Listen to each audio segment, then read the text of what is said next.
Blog Talk Radio.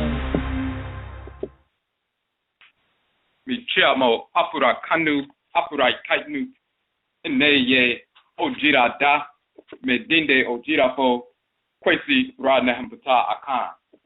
Akwamumayan Amaruka Etibimu Odwirafo, that means greetings to all Afurakani, Afuraitkaitnit people, meaning Africans, Black people. Today is ODWIRA Day, Purification Day. My name is Odwirafo, Kwesi Radnehempata Akan. Odwirafo of the Akwamu Nation in North America. Yedase, we thank you once again for tuning in to the show. We're going to post some links in the chat room with regard to the information we will be covering. For those individuals who are on the phone line, if you have a question or a comment, just hit the number 1 so that we can see that your hand is raised. For the individuals who are logging into the chat room, if you have a question or a comment to make in the chat room, you must log in with a username. If you don't have a username, you can sign up for one in Blog Talk quickly. So we're going to place the NANASOM link, the AKANFO NANASOM link as well. And we also want to place the Maranechi,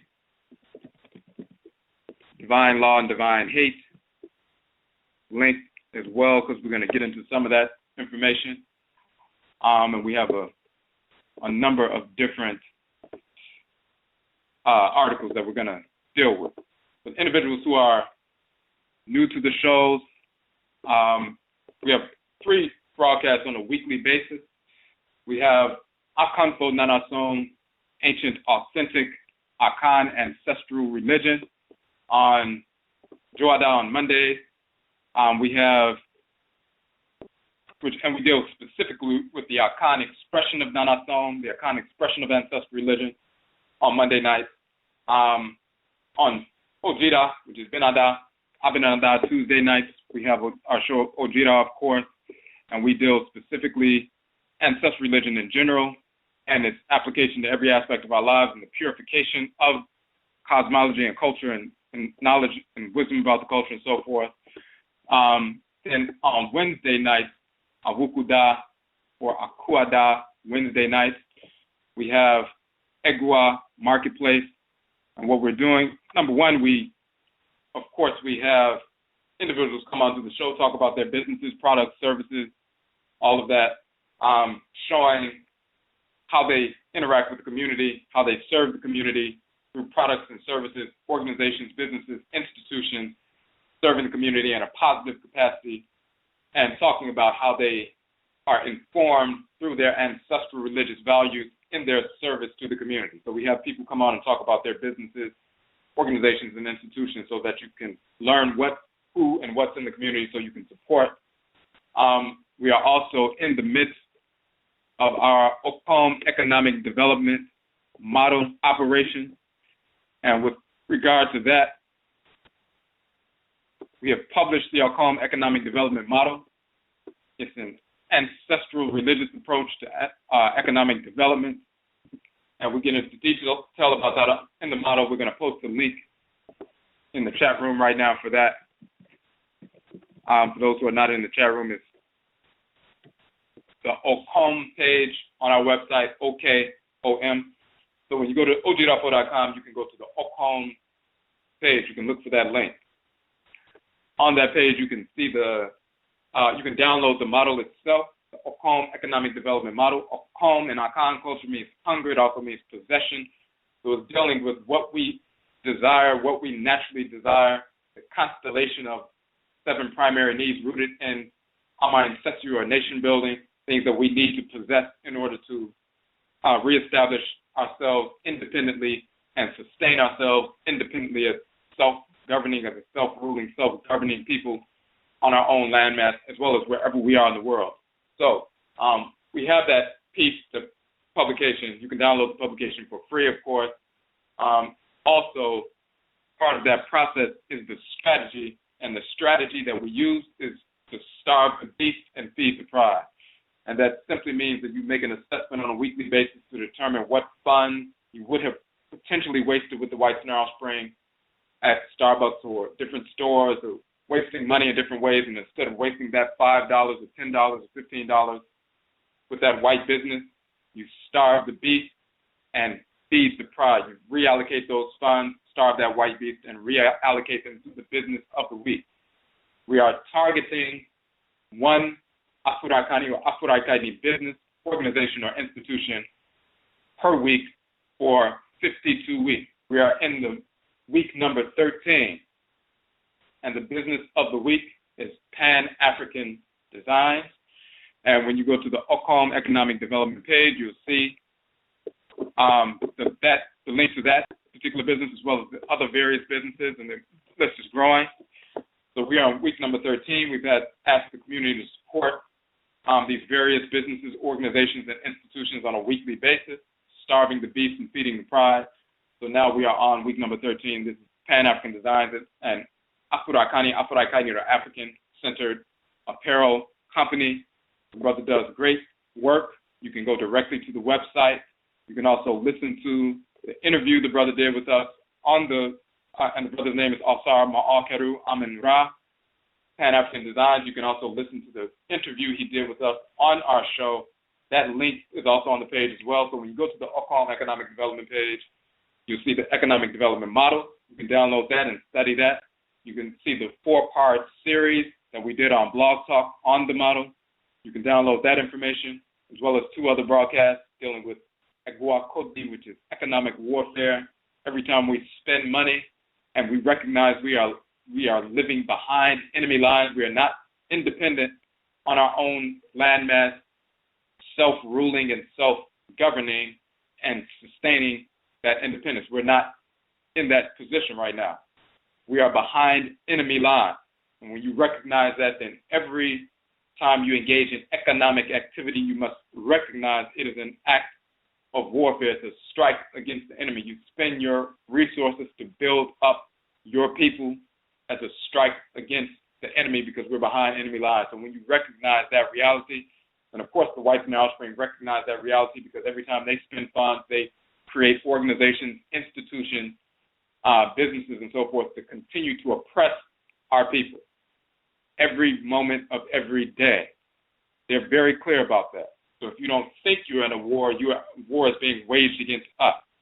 So we need to recognize that, and every time we engage in any form of economic activity, as well as social, political, spiritual, mental, and so forth, we are operating behind enemy lines. We must recognize that when we spend our resources, that is a strike against the whites and their offspring. It's a strike against the enemy, and it's a move to support ourselves. So we have that broadcast as well. We also have the NOKWARE, Amamre, employment and culture. When we talk about first self-employment, you recognize who you are spiritually, what your divine function in the world is, and then employ your spiritual capacities to execute your function in the world. That is self-employment, self with the capital F. And then that extends out to your physical interaction with Afurakani, Afuraitkaitnit people. And we begin to employ one another and support one another with regard to economic activity and in every other area of life as well. So on the Ocom Economic Development page, you can get those videos where we go into detail about that. You can get the model itself. You can see the list of businesses, their websites, so you can go to their websites and make your donations and make your purchases and so forth. And then you can also see the actual links to their broadcast where they sat with us and talked about their organization and their philosophy behind serving the Afurakani, Afuraitkaitnit community. So we just want to make sure that we're able to get this information out. Give us 1 second real quick. We were having an issue with regard to, they may have changed this piece in Facebook with regard to sending out a notification to everyone who joined the list to come onto the show. We used to be able to send you a mass email out to everybody who joined on the event notification. And it appears they may have altered that to a certain extent. And if they did, then we weren't able to send out a mass email to everyone to let everyone, remind everyone that was going on. So we just wanted to check that out to make sure of what's going on. So in the meantime, so those are the different shows that we have on a weekly basis, and we're just posting a couple of more links in the chat room so we can get everything straight. Just give us a second real quick. All right. For tonight's show, our show on Benada or Abenada is called Tuesday. It's called ODWIRA. ODWIRA means purification. It also means a celebration of purification in the Akan language. Of course, our New Year celebration is called ODWIRA. And in the Akwamu nation, Akwamu mind is called Obradira. In ancient Kanat, Nubian, ancient Kemet, the term Jida also means purification. It also means a celebration of purification. So it's the same terminology, and we're dealing with purification on various different levels, physical, but also spiritual, ritual, cosmological, cultural. So there's misinformation regarding our culture, and we purify the culture. We're dealing with Afurakani, Afuraitkaitnit, ancestral religion. We always talk about how ODWIRA, or purification, operationalizes NANASOM. It operationalizes Afurakani, Afuraitkaitnit, ancestral religion. Through purification, our practice of ancestral religion is operationalized. In essence, Afurakani, Afuraitkaitnit, ancestral religion is the ritual incorporation of divine law and the ritual restoration of divine balance. So that means that through ritual, we incorporate those things, objects, deeds, and entities we need to incorporate in order to harmonize our thoughts, intentions, and actions with divine order. And through ritual, we reject those things, objects, deeds, and entities we need to reject, to hate, to reject, to repel, in order to restore balance to our lives when imbalance has occurred. So the ritual incorporation of divine law and the ritual restoration of divine balance, the expansive and contractive poles, NANASOM, Afurakani, Afuraitkaitnit, ancestral religion. And there are various expressions of ancestral religion. Of course, the Akan tradition, the Yoruba culture, Ewe, Fon, Vodun culture, and Igbo, and Fula, and Oromo, and various groups on the continent, as well as our people who were forced into the Western Hemisphere during the ASUO, which is the Akan term for the great perversity, the great evil, the enslavement era. And during the ASUO, we were forced into the Western Hemisphere, where we carried our ancestral religious practices, traditions with us, and they manifested in North America as Hoodoo amongst the Akan people, and Juju amongst the Yoruba people, and Voodoo amongst the Fon and Ewe people, just like it manifested in Cuba as Lukome and Vodun in Haiti, and the Orisha tradition, Candomblé in Brazil, and Huinti, the Akan tradition, and Suriname and Obia, the Akan tradition in Jamaica and so forth. Wherever we went, we carried our traditions with us, and it was through those ancestral religious practices that we were empowered, guided, and properly directed by the ABOSOM, the forces of nature, and our ancestors and ancestors to wage war against the whites and their offspring and bring an end to enslavement. And it is through the actions of those NSUMA ancestresses and ancestors who held on to their tradition and were empowered by their tradition. It was because of their actions, rooted in ancestral religion, which animates the culture, that we were able to end enslavement in the Western Hemisphere. We forced an end to enslavement through our actions, powered by our ancestral religion. So we've carried our culture wherever we've gone.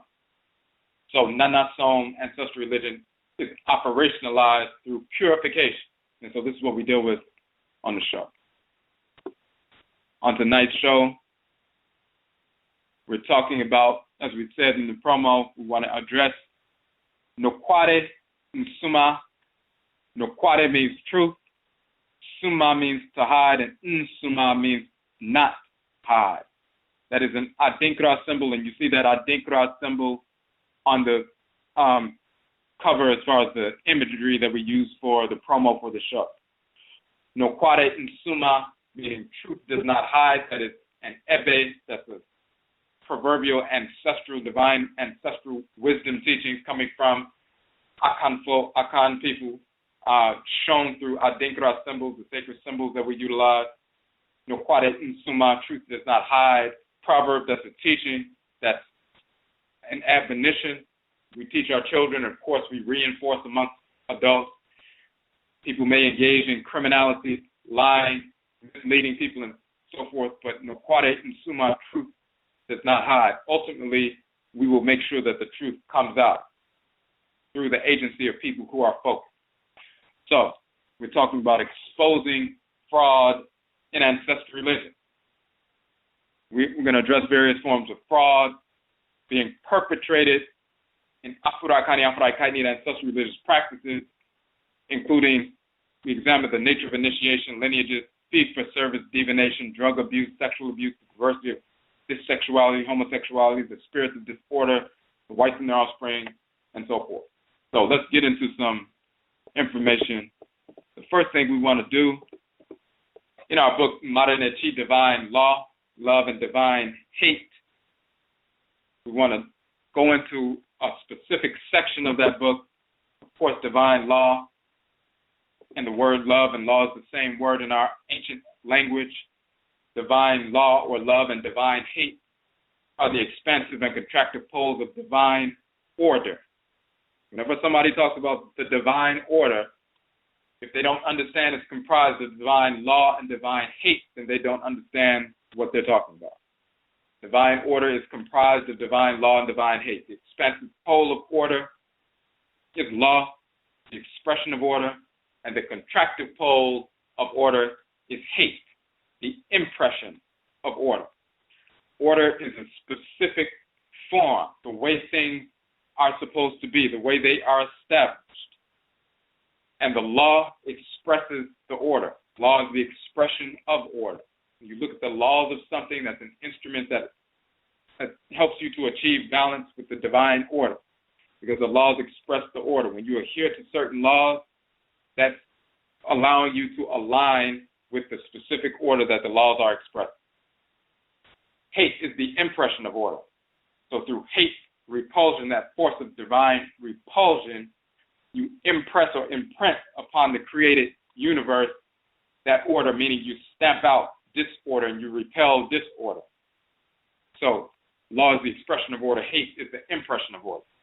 So the whole book is dealing with NANASOM, divine law and divine hate, two poles of divine order. There's a specific section we want to focus on. If you look on page 52 of the book, and of course this is one of our teen books that we have published to date. We have more coming out very soon. Those books, all 16 books, are free downloads from our website. We also sell the softcover versions as well, and they range between $8 and $11. So when you get on page 52, you see that we show the image from the Ani Sheftu, the Ani Papyrus, the weighing of the heart seen in the Ani Papyrus, in the Runu Emheru, the so-called Book of Coming Forth by Day, or misnomer, the Book of the Dead. And it's talking about Ani's heart being weighed against the feather. And this is the same image we showed for the show. And we're going to talk about why we utilize that image and why it's critical and anchor for this particular topic.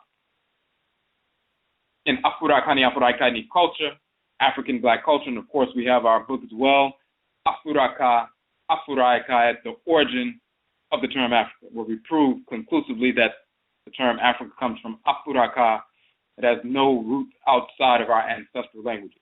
It's part of our cosmology, and we show that in the Medusa, the hieroglyphs of ancient Kemet. But in Afurakani, Afuraitkaitnit culture, or African culture, falsehood is recognized to be a manifestation of disorder or evil. There's no such thing as good and evil are two halves of a whole, and They're part of the continuum, and neither one is bad. You just need to find the balance between the two, and they're just two parts of one another, as it says in the Kabbalion. That's total misinformation. So when people are studying the Kabbalion, studying the so-called Hermetic principles, a great deal of misinformation. We must stop being enamored by the whites and their offspring corrupting fragments of our culture, representing them to us, and then we just swallow that nonsense wholesale and then perpetuate that misinformation. That's what we're getting into tonight. So falsehood is recognized to be a manifestation of disorder. Disorder is the perversion of order. Therefore, it is evil. It's not part of the created order. In the famous judgment scene of the deceased individual in Kemet, the person's heart is weighed on a scale against the feather of Ma'at. If the heart is weighed down by the slightest disorder, evil, it will outweigh the feather. Of course, the feather is the lightest thing. So if your heart has been weighed down by anxiety and criminality because of perverse behavior, and you have a quote-unquote heavy heart, and this is what the symbolism is showing and referencing. If your heart does not balance out the feather, if you live in harmony with order, then your heart is light. It's light as a feather. It's not weighing you down. If you engage in criminality, it's weighing you down. So if your heart does not balance out the feather, if it's weighted down by the slightest disorder, it will outweigh the feather, and the scale will be imbalanced. The individual has thus failed the test. Subsequently, instead of being led into the present ABOSOM, Asar, the deity Asar, to live in Asamando, the ancestral realm, in harmony with the community of NANASOM and NSUMA path, the spiritually cultivated ancestresses and ancestors, and the good ancestresses and ancestors, the individual's heart is consumed by the ferocious Amut, and there's a divinity Amut there, the combined crocodile, leopard, and hippopotamus divinity pictured in the mural in the papyrus, and the individual suffers in the spirit realm. So when you see this judgment scene, you see the heart being weighed against the feather, you see Tahuti, the male divinity of divine wisdom, standing there taking note of what happens with the scale. And if your heart outweighs the feather, it's not balanced with the feather, then you will suffer in the spirit realm. You won't be accepted into the community of your spiritually cultivated ancestresses and ancestors, your ancestral family. You'll suffer in the spirit realm. This judgment scene, however, takes place not only after death, but at every moment when we must make a decision between what is right and wrong. We place our heart on the scale at that moment. If we make the decision to do what is right, what is in harmony with Ma'ah and Ma'at, the feather, then our hearts are light, able to function freely and effortlessly without hindrance. When your heart is weighted down by criminality, then you're not free to move about. You're being weighed down. But when you live in harmony with divine order, your movements are free and effortless. If we make the decision to do what is wrong, we feel anxiety. We have a quote-unquote heavy heart. The scales then begin to tilt, manifesting imbalance. If we continue in that direction, we eventually lose our heart. We have no commitment, no love or law to or of order. We also have no heart, meaning courage, to fight for order or relentlessly challenge disorder through warfare. We become heartless and thus self-destructive. Our heart is then consumed by the divinity Amut. In the text cited above, in that particular scene, the Medutu in the text, after Ani's heart has been found to be in harmony or balance with Ma'at, the ABOSOM Tahuti, deity of divine wisdom, declares to the other forces in nature to await his judgment concerning Ani, and this is what it says in the text. This is what Tahuti says in the text. Decreed is it that which comes forth from my mouth, Ma'al, or true and righteous, is Ani. He is Ma'al Keru. He has not sinned. He has not done evil with respect to us, the forces of nature. Let not therefore Amut prevail over him. Ani is thus allowed to go before the presence of Asar, the divinity who is the sovereign of the spirit realm. Ani, the individual who made his transition, his spirit is being weighed, his heart is being weighed against the feather and so forth, and he passed that test. Once he's allowed to go before Asar, the sovereign of the ancestral realm, the spirit realm, he subsequently speaks for himself before Asar, and Ani says, I am in your presence, Neb Amentet, or the master of the West, the ancestral realm, which is the title of Asar. There is no isfet or disorder, evil in my body, myself. I have not spoken lie with knowledge. I have not acted with double intent. Grant that I may be like the favored ones who are about you. Like an Asar, favored greatly of the Ntoro Nfo, the great divinity, the title of Asar. He wants to be favored in that same fashion. Beloved of the master of the two lands, the royal scribe, veritable, who loves him, Ani Ma'al Keru, before Asar, because he's saying to Asar, I've been adjudged to be Ma'al Keru, true of voice, true of word, and of course true of action. I have no isfet or disorder, evil within my person, within my body. I have not spoken lies, the term ger, meaning lies and so forth, and therefore allow me to be accepted amongst the favored ones, meaning the ancestresses and ancestors, the ancestral community, that specific class of Nsamanfo or ancestresses and ancestors who are allowed to live in that community in a harmonious fashion. If people who engage in disorder, they're repelled from the ancestral community, just like if somebody's engaged in criminality, murder, and things like that. They try to come over your house and try to move in, you don't allow them in. Or if they're engaged in chronic drug use and so forth and refuse to accept any assistance, you're not allowed in the community. You're not allowed until you're ready to accept assistance and get on that assistance and accept it and go through a process where you can overcome this drug addiction. You're not just going to live amongst the community and act a damn fool. So you're repelled from the community. And if you're a spirit of disorder, or you engage in lust and malice and so forth, you will be repelled from your ancestral community, just like you were repelled from the physical community while you were here on earth. And then you become one of these earthbound spirits hanging around, terrorizing people, basically, or attempting to negatively influence people, trying to encourage people to engage in perverse behavior and such.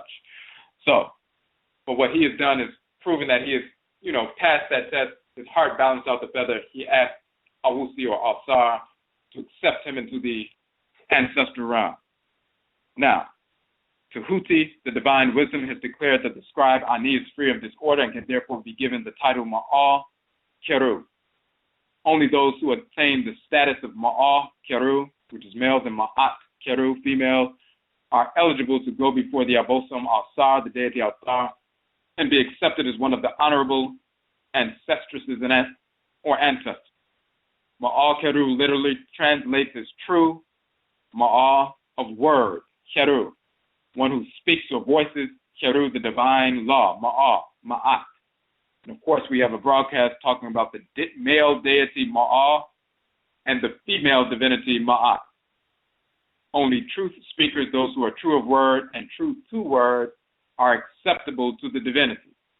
Those who speak lies, and the term ger is lies, are recognized to be abominable. They are recognized by the divinities to be those who do not live in Ma'al or truth, but live in isfet, disorder, or evil. They are therefore given over to be annihilated by the divinity Amut, who rips them apart. Falsehood, the term written ger or gerg, G-R-G, G-E-R-G, or G-E-R, in the Medutu is representative of disorder, evil. This is also why Ptah Hetep, in his work, The Maxims of Ptah Hetep, the so-called oldest book in the world, that produced about 5,000 or about 4,500 years ago, in the Maxims of Ptah Hetep, he says that the wise one who acts with Ma'at is free of falsehood, free of ger. free of falsehood. Figure Ma'al Keru. Ma'at Keru is the one who can also attach Al-Sar to his or her name as a title, for he or she has become like Al-Sar, free from falsehood, perversity, abomination, disorder. So the reason we went through that section is to show that disorder manifests through GYEBI, through lies. That's abominable. It's not part of the created order. It's not natural to participate in misinformation, lying, and actions rooted in lies and so forth is not part of our culture. So let's get into some detailed information here on the website. If you look on the AKANFO NANASOM page on our website, and we put the link in there. Let me put the link in the chat room one more time. AKANFO NANASOM page. And you can go directly to that and the information on the introductory page of that. Okay. And as that's loading up, on that particular page, we talk about specifically AKANFO NANASOM, but we also get into some more detailed information about this subject matter, and we just want to deal with that specific section real quick. Now, as you scroll down past through the introduction of the information on this page, we're talking about, okay, so you'll see the Akan funerary sculpture, the mask. You get below that section, then there's an Adinkra symbol there as well. That's the section we're talking about. So what we say in this section, Akan people on the continent, and the first part of the page talks about how Akan people migrated from ancient Kanat, which is the title of Nubia, to western Afuraitkaitnut, established the ancient empire of Ghana or Akana, eventually migrated from there south, reestablished Akana civilization in the regions of Ghana and Ivory Coast today. Today is the Ghana, Ivory Coast. And then a few hundred years ago, some of our people were taken from that region and forced into North, Central, South America, the Caribbean, and Europe during the ASUO, the enslavement era. And this is how some AKANFO were forced over here directly. So we trace that migratory pattern and ritual cultural pattern from ancient Kanat to the Western Hemisphere in the first portion of this, on this page.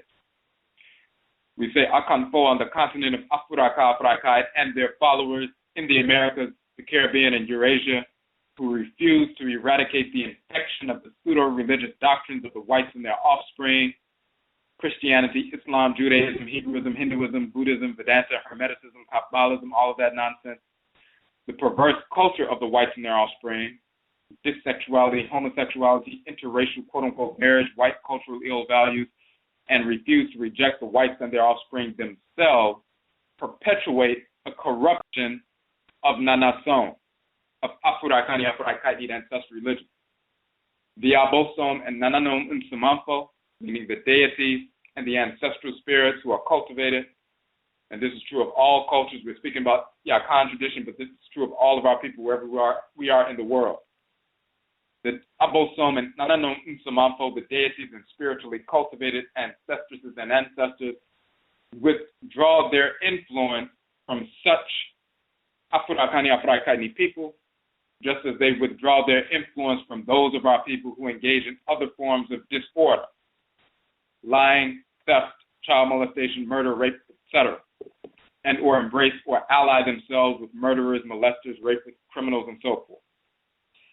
In the absence of actual deities and ancestral spirits, ABOSOM and NANASOM, the corrupted, quote-unquote, Akan spirituality becomes a pseudo-religious practice, which amounts to nothing more than the evocation of the spirits of uncultivated, discarnate, deceased relatives and non-relatives who are fraudulently misrepresented as ABOSOM or NANASOM. Such spirits assist, quote-unquote, clients with health issues, financial issues, relationship issues, and more, just as they did when they were living in the world as physicians, therapists, counselors, salesmen, confidants, liars, criminals, etc., Yet, the assistance comes with the reinforcing of anti-Afurakani, anti-Afuraitkaitnit values. When such assistance is realized, clients are misled to believe that their issues were resolved through the divine power of the gods and ancestors. In reality, uncultivated spirits, including those who misuse GYEBI, that higher psychic power misnomered witchcraft, they have the capacity to assist people as well as assault people. Such assistance does not carry divine sanction. It carries the perpetuation of disorder, which is in direct contradistinction to Nyamewa Nyame, the Supreme Being. Assistance from uncultivated spirit is a means by which clients are conditioned to become dependent upon such discarnate spirit and feel obligated to sacrifice for them. These uncultivated spirits in turn are dependent upon the energy of such sacrifices procured from brainwashed clients, just as drug-addicted individuals have become dependent upon the energy, quote-unquote, of the drug, cocaine, heroin, marijuana, etc., procured from the drug seller.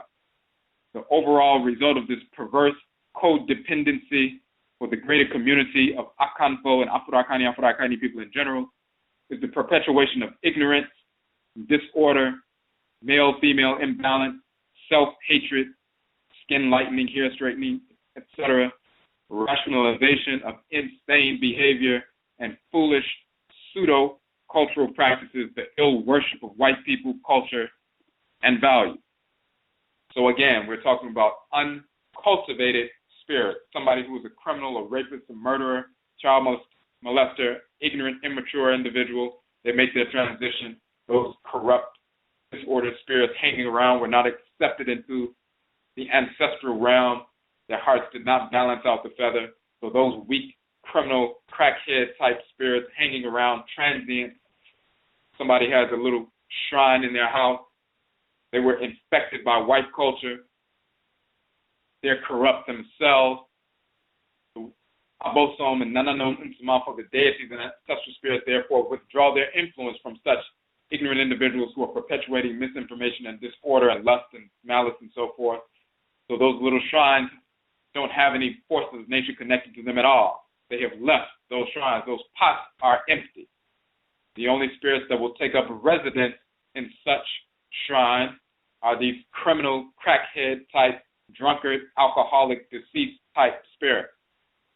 And then they will engage certain clients. So when the person is a so-called priest or priestess and initiate and so forth, and they have a client come to their house and come to the shrine, these little criminal spirits will tell so-called priests what's going on in the mind and what the person is worrying about, and then the priest repeats what the spirit is saying. And the client sits there and says, wow, you must really be dealing with the deities, because how could you have possibly known what I was thinking about and what I've been going through and what I'm sitting here worrying about right now, and I've never told you. You're reading my spirit. You must be dealing with something real. And then the priest directs the individual, well, you're going to have to pay me a certain amount of money, sacrifice these animals, and the sacrifice is simply a surge of energy to feed this discarnate, weak spirit. And they feed off of that surge of energy, no different than they fed off of cocaine and heroin and marijuana and alcohol and so forth when they were alive. The surge of energy that they feel is all they're living for.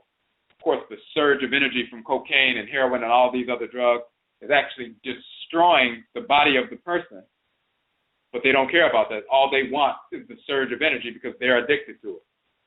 And the same thing happens when they make their transition. They're just addicted to a surge of energy. So they'll do anything if somebody kills an animal for them or makes a sacrifice, because that gives them a surge of crack, of energy. A little release of electromagnetic energy is enough for them to feed on briefly. And that's what they're looking for. So-called priest tells the client, hey, you need to give me $300, you need to give me $100, you need to give me this and give me that so I can sacrifice an animal for the Orisha, for the ABOSOM, for the Voodoo on your behalf so we can get some work done and heal you and all this other nonsense. And the person becomes dependent upon these readings and these sacrifices. These sacrifices, at the same time, feed the uncultivated spirit. The uncultivated spirit becomes dependent in a codependent fashion upon these sacrifices. Because they're dependent on those sacrifices, then they'll do some quote-unquote work or influence somebody to give somebody some money, and then the client says, wow, I did a sacrifice and somebody gave me some money today. The deities must be working.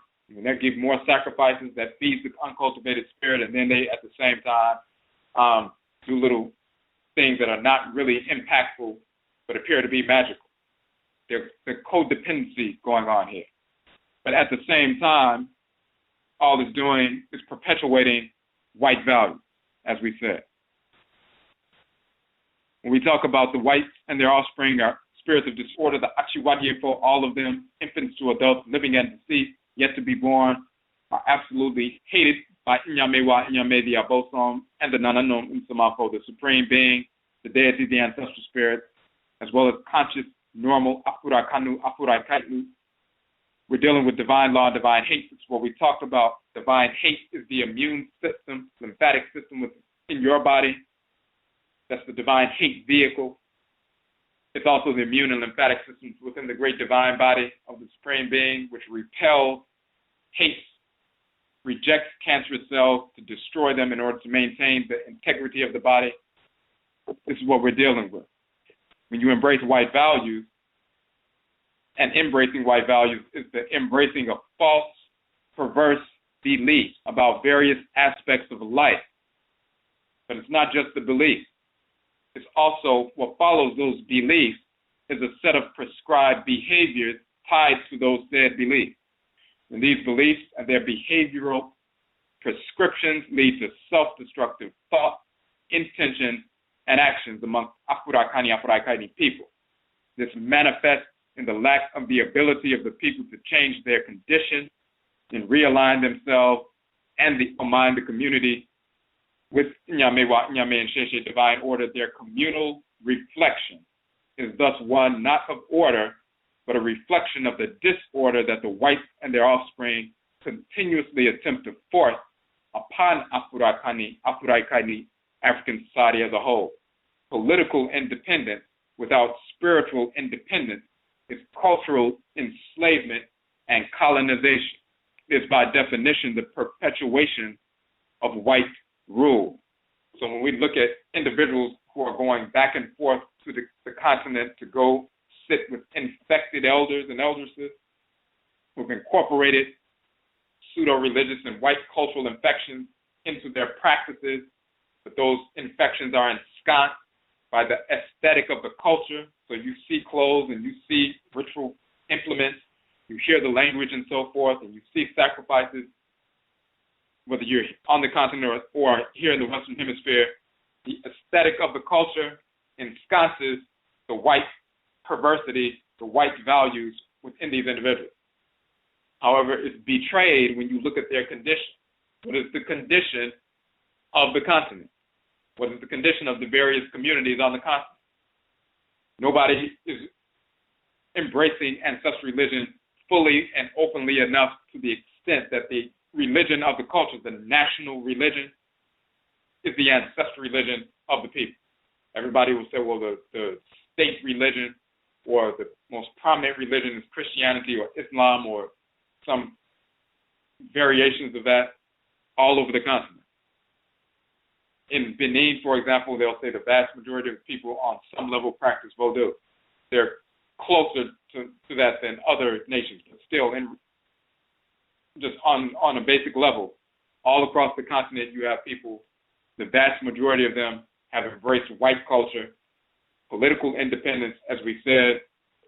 Without spiritual independence is cultural enslavement and colonization. It is by definition the perpetuation of white rule. The whites and their offspring, if they control your mind, control your spirituality, then they control your action, they control your economics. You're not economically independent. The continent is dependent on the whites and their offspring. They're not spiritually independent. People are Christians and Muslims and worshiping fictional cartoon characters who never existed and so forth. Self-destructive behavior, skin lightening cream, #1 cosmetic all across the continent, straightening out their hair and so forth, trying to imitate the whites in their offspring, as well as brainwash black people from here wearing hair weaves and everything else. That's political independence without spiritual independence manifests that.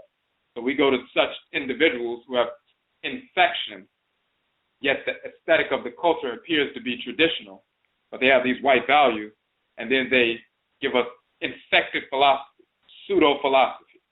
Then we come back brainwashed and we perpetuate that pseudo-philosophy.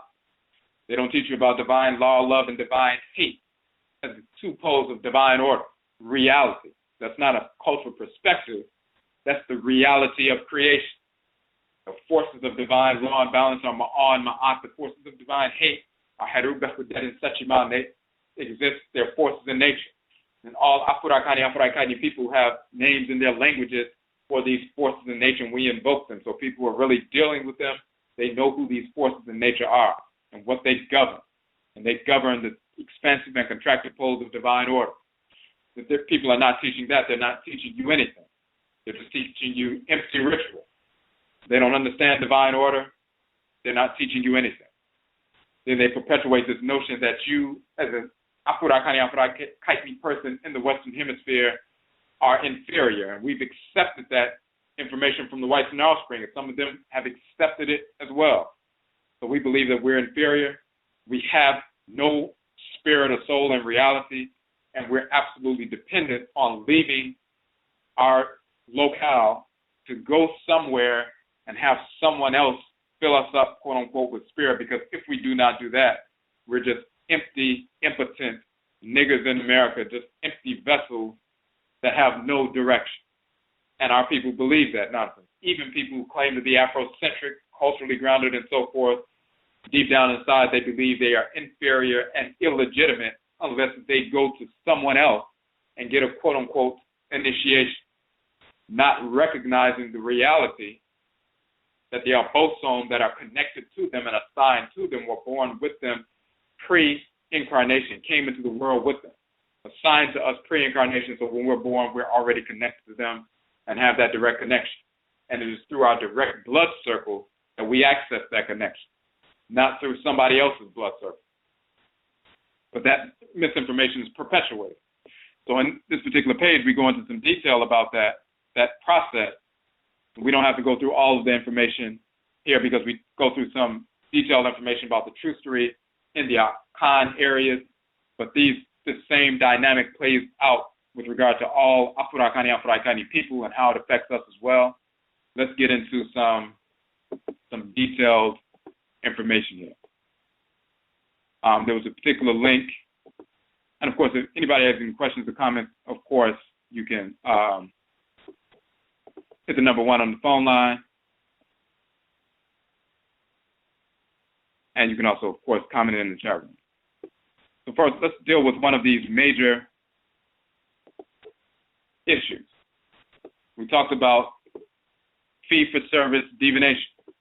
And we've already talked about divine law and divine hate. That is divine order. If someone is trying to teach you something outside of that, then they don't understand or divine order, no matter what they call it in their language, predicated upon the divine balance of Amen and Amenet, the great mother and the great father. If they don't know who the great mother is in their culture and the balance of the great mother and the great father, then they're imbalanced from the gate. And many of these individuals will teach you that, for example, in the Yoruba tradition, Olorun is the same as Olodumare, which is inaccurate. They'll say Olorun or Olodumare is the great supreme being. And he created the world, and he this and he that. But who is the great mother? And they won't tell you that because they've been infected with Islam, so they are pushing this notion of monotheism. Actually, it's Olorun and Olokun, the great father and great mother. In the Akan tradition, you'll have Akan people talking about Onyame is the supreme being, and he created the universe and so forth. Who's the great mother? They tell you there is no great mother. The next in line is Afurakani, she's the earth mother, and she is not the counterpart of Inyame, because they don't know who Inyamewa is, not because she doesn't exist, she's always existed, but because of the infection of Christianity and Islam.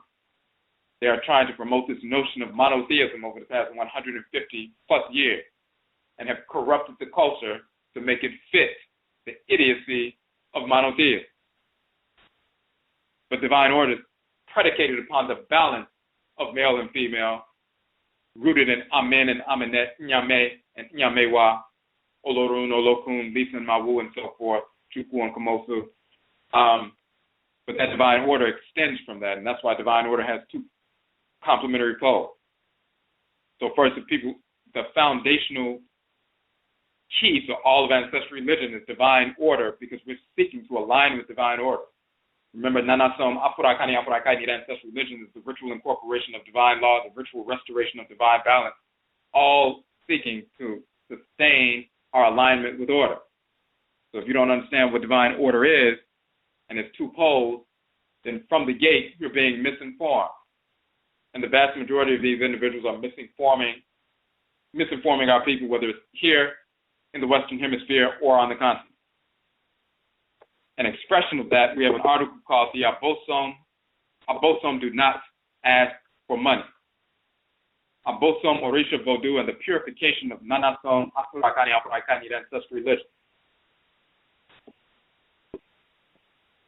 Now, just going through some of this information, and it's not a particularly long piece, so we don't have to go through a great deal. Excuse me. So, we say, do the ABOSOM, Orisha Vodou, Ntoro to divinities ask for money? The answer is no. Do the ABOSOM, the forces of nature, need money? No. Is money currency, and currency and energy are current? And therefore, when you give money, you're giving energy, current or currency. That's bullshit. Human beings ask for money. The ABOSOM never had and never will. An authentic AKANFO, ABOSOMFO, different classes of priests or priesthood in the Akan tradition. And the same is true across the board in Afurakai, wherever our people are in the world. Authentic traditional priests, priestesses, and so forth, or other healer, or another healer or healeress has an Nkrabea, a divine function which stipulates that he or she, and we all have a divine function, but healers or healeresses, their Nkrabea, their divine function, because they're healers and healeresses, this divine function stipulates that he or she function as a vehicle for ABOSOM, the forces of nature, to manifest in the human sphere. Of course, Afurakani, Afuraitkaitnit, humans only, is the sacrifice, and we underline in bold sacrifice, that they give to the ABOSOM. They give or sacrifice their honam, their body. Different plants, animals, mineral life have Nkrabea, which is a divine function which delineates their relationship to particular ABOSOM. Thus, certain plants, animals, minerals, etc., are sacred to or totems for a certain ABOSOM, forces in nature. Said plants, animals, minerals thus sacrifice their produce or themselves on some level to the ABOSOM. It is part of their Nkrabea or pact, Nyamewa Nyame, and this is why we can utilize them for Aforeba, which means ritual offerings. Like if you take fruits from a certain kind of tree or vine and things like that, or certain aspects of mineral life, plant life, and so forth, and give them as ritual offering to the ABOSOM, you can do that because certain plants, every plant, animal, mineral life, as well as Afurakani, Afuraitkaitnit, human life, are cataloged according to certain ABOSOM, the ABOSOM that govern those groups. It's like every cell in your body is part of an organ or organ system. They are classified. Your heart cells are part of the heart organ, the heart dead, children of the heart dead, and they carry the energy of the heart. Your liver cells are children of the liver dead, and they carry the energy of their parent divinity. Your spleen cells are part of the spleen divinity. They carry the energy of the spleen divinity. The same is true of us, plant life, animal life, mineral life, Afurakani, Afuraitkaitnit, human life. We're governed by different ABOSOM. And therefore, the energy that resonates through those plants, animals, minerals, and Afurakani, Afuraitkaitnit, human, within those classifications, we can utilize a certain divinity governs a certain plant, then we can utilize that plant because it carries the energy of the ABOSOM.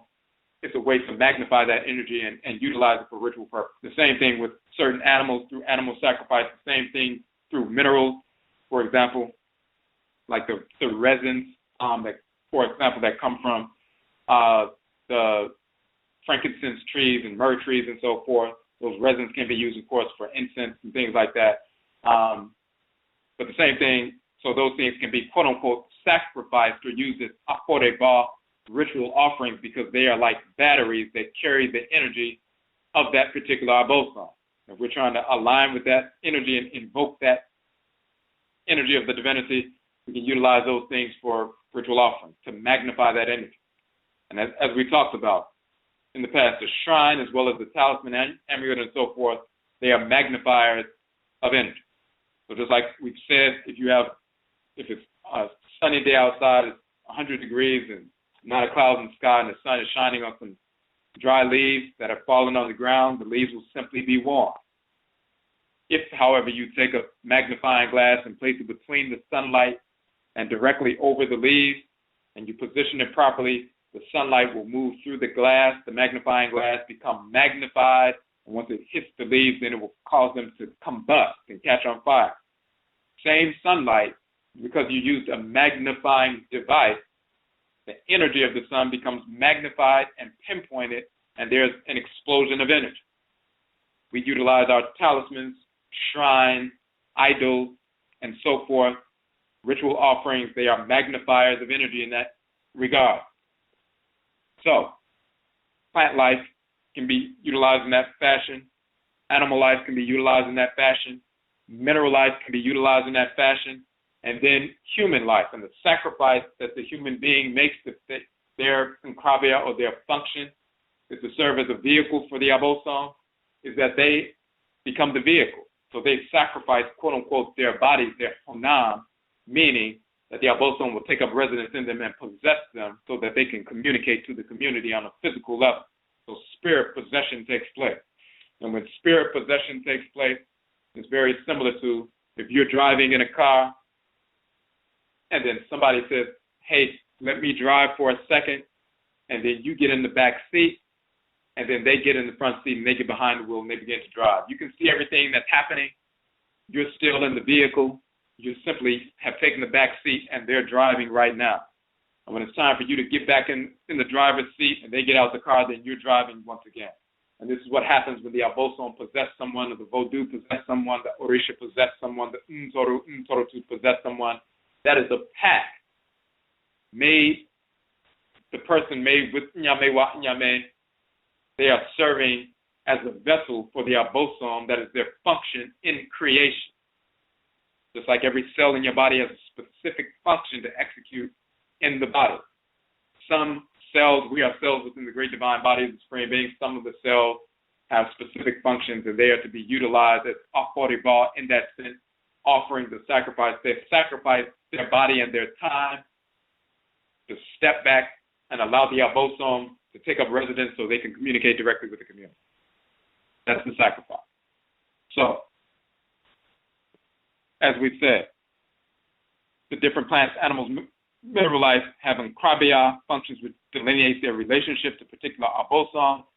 Thus, certain plants, animals, minerals, etc., are sacred to or totems for certain ABOSOM. Said plants, animals, minerals thus sacrifice their produce or themselves on some level to the ABOSOM. It is part of their NOKWARE, their pact with Nyame wa Nyame, the Supreme Being. And this is why we can utilize them for aforeba, ritual offerings to the ABOSOM. If it was not part of their NOKWARE to serve or function as vessels for the ABOSOM to manifest through, we could not give them as aforeba, as offerings. That's a divine function, plant life, animal life, mineral life. Paper money, credit card transactions, etc. have no NOKWARE. They don't have a divine function. They are not suitable as offerings to the ABOSOM, Orisha, Vodou, nor to Nsamanfo, Egungun, Kubito, ancestral spirits, and so forth. They do not carry Tumi, divine energy, Akan term for divine energy or power, Tumi, and are not transducers of Tumi or divine power, energy. Authentic AKANFO or ABOSOM, etc. do not accept payment for healing. They just do the work that they are born to do. And we underline born, meaning that's part of their divine function assigned to them before they even get into the womb. You are to serve as a vehicle through which the ABOSOM can operate to communicate physically in the human sphere. Afurakani, Afuraitkaitnit only. They are born to do such work. As a community, if we value the work, we naturally support such authentic vessels for the ABOSOM and NSUMA in various ways whenever we can. So these authentic vessels of the ABOSOM and NSUMA, these healeresses, when they do the work, as a community, we will support them because they're doing the work. If the work becomes degenerate, and it is clear that the healer or healeress is no longer listening to the ABOSOM, the community simply withdraws its support from the individual, and the individual can no longer mislead clients because he or she will no longer have any clients. This interdependence of the healer, healeress, and the community thus has a built-in check and balance mechanism. Traditionally, AKANFO, ABOSOM, Babalaos, and others have their own plots of land and whatever else they need to take care of their personal needs. When they work tirelessly for the community as vehicles for the ABOSOM and Nsamamfo, Orisha and Egungun and so forth, Odu and Kuvito, then the community provides additional support in various ways. The same is true of authentic healers, healeresses today. They have various means by which they generate income in harmony with their NOKWARE. They are free then to serve the community without seeking to depend upon a salary for spiritual work. And then we bold this section. This traditional approach to healing and embracing the NOKWARE, or the divine function of a healer, healeress, has been corrupted by white culture, materialism, etc. in Afuraitkaitnut over the past 100 to 200 years, with the introduction of Christianity, and prior to that, the hundreds of years of interaction with Islam and the proliferation of a talisman or Talisman economy. Those traditional priests and priestesses on the continent and outside of the continent who follow the corrupt model will thus declare that their approach is hundreds of years old and part of their ancestral culture. While it is hundreds of years old, it remains a centuries-old corruption of the ancestral culture. And that's across the board, wherever we exist in the world, on the continent where we exist in the world.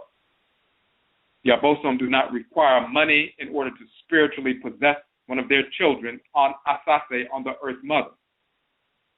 It is part of the NOKWARE, the divine function of the ABOSOM, to execute possession on a periodic basis. The ABOSOM obey Nyamewa, Nyame, the Great Mother, Great Father, Amenet, Amen, the Supreme Being, and do not make decisions about who they will heal based on how much currency the individual can produce. Priesthood or priestesshood is not a business, and the ABOSOM, Orisha, Vodou do not treat it as such. They never have and never will. Those who've embraced and perpetuated centuries-old corruption, all of you who have embraced that, of the culture, corruption of the culture, are not serving the ABOSOM. A revelation of this reality is the condition of the people on the continent who, quote-unquote, practice ancestral religion in such fashion, as well as the condition of the practice of ancestral religion outside of the continent. Perverse philosophy, acceptance of dissexuality, homosexuality, acceptance of non-Afurakanu, non-Afuraitkaitnut, non-black, and more. These are all symptoms of the withdrawing of the ABOSOM, the Orisha, Vodou, and so forth from influencing the ritual practices of such quote-unquote hood or priestesshood. Nyame inform us through our Okrawa, soul, divine consciousness, the ABOSOM and NANASOM immediately that it is inappropriate for priests and priestesses to require payments for their services or to share some wisdom of the culture. I'm not going to speak unless you give me some money. I'm not sharing anything unless you pay me something. We know that instantly. The ABOSOM, your own Okrawa, your soul, your divine consciousness, the ABOSOM and the NANASOM immediately alert you to the reality that that is inappropriate. Often, however, because we feel that we are quote-unquote new to the culture, we make excuses about why our intuition, which is actually coming directly from our Okrawa, our Ori Inu, our Selido, our Ka, our Kaet. We make excuses about why that's wrong. We then accept the false doctrines given to us by the priests and priestesses concerning why their quote-unquote profession is like any other and requires payment, which often includes some pseudo-spiritual rationale. Imagine getting in the space shuttle and once you felt you were close enough to the Aten, the sun, you reached in your pocket for $1 to give the Aten in order to make an offer. What is the Aten, the sun, going to do with $1? What are the spirit forces that animate the Aten, the sun, animate the moon, animate the planet, and all of nature going to do with dollar bills and credit card transactions? Nothing. The state of ancestral religion to date is corrupt and ineffective on the continent and outside of the continent in general. This is because of widespread pollution, acceptance of the whites and their offspring, their culture, and their false religion. When we reject the Gyeyefo, the whites and their offspring, we embrace Nyamewa, Nyame, and Sheshe, divine order, and re-enter into authentic ancestral religious culture. And that's the first section of that part. And when we talked about that proliferation of a talisman economy and Talisman Economy, we're talking about the normal way that people heal, whether it's on the continent as well as here. When we practice hoodoo and juju and voodoo and so forth, if you are in the family and your divine function is to serve as a healer or healerette, and you become a root doctor, male or female, conjurer and so forth, in the hoodoo tradition, which is the Akan tradition, was brought over here as the Akan tradition and so forth, you heal people in the community because you have that capacity to do so, period. You're not sitting around waiting for payment. You do so because our people need healing and you're the one who has the capacity to heal.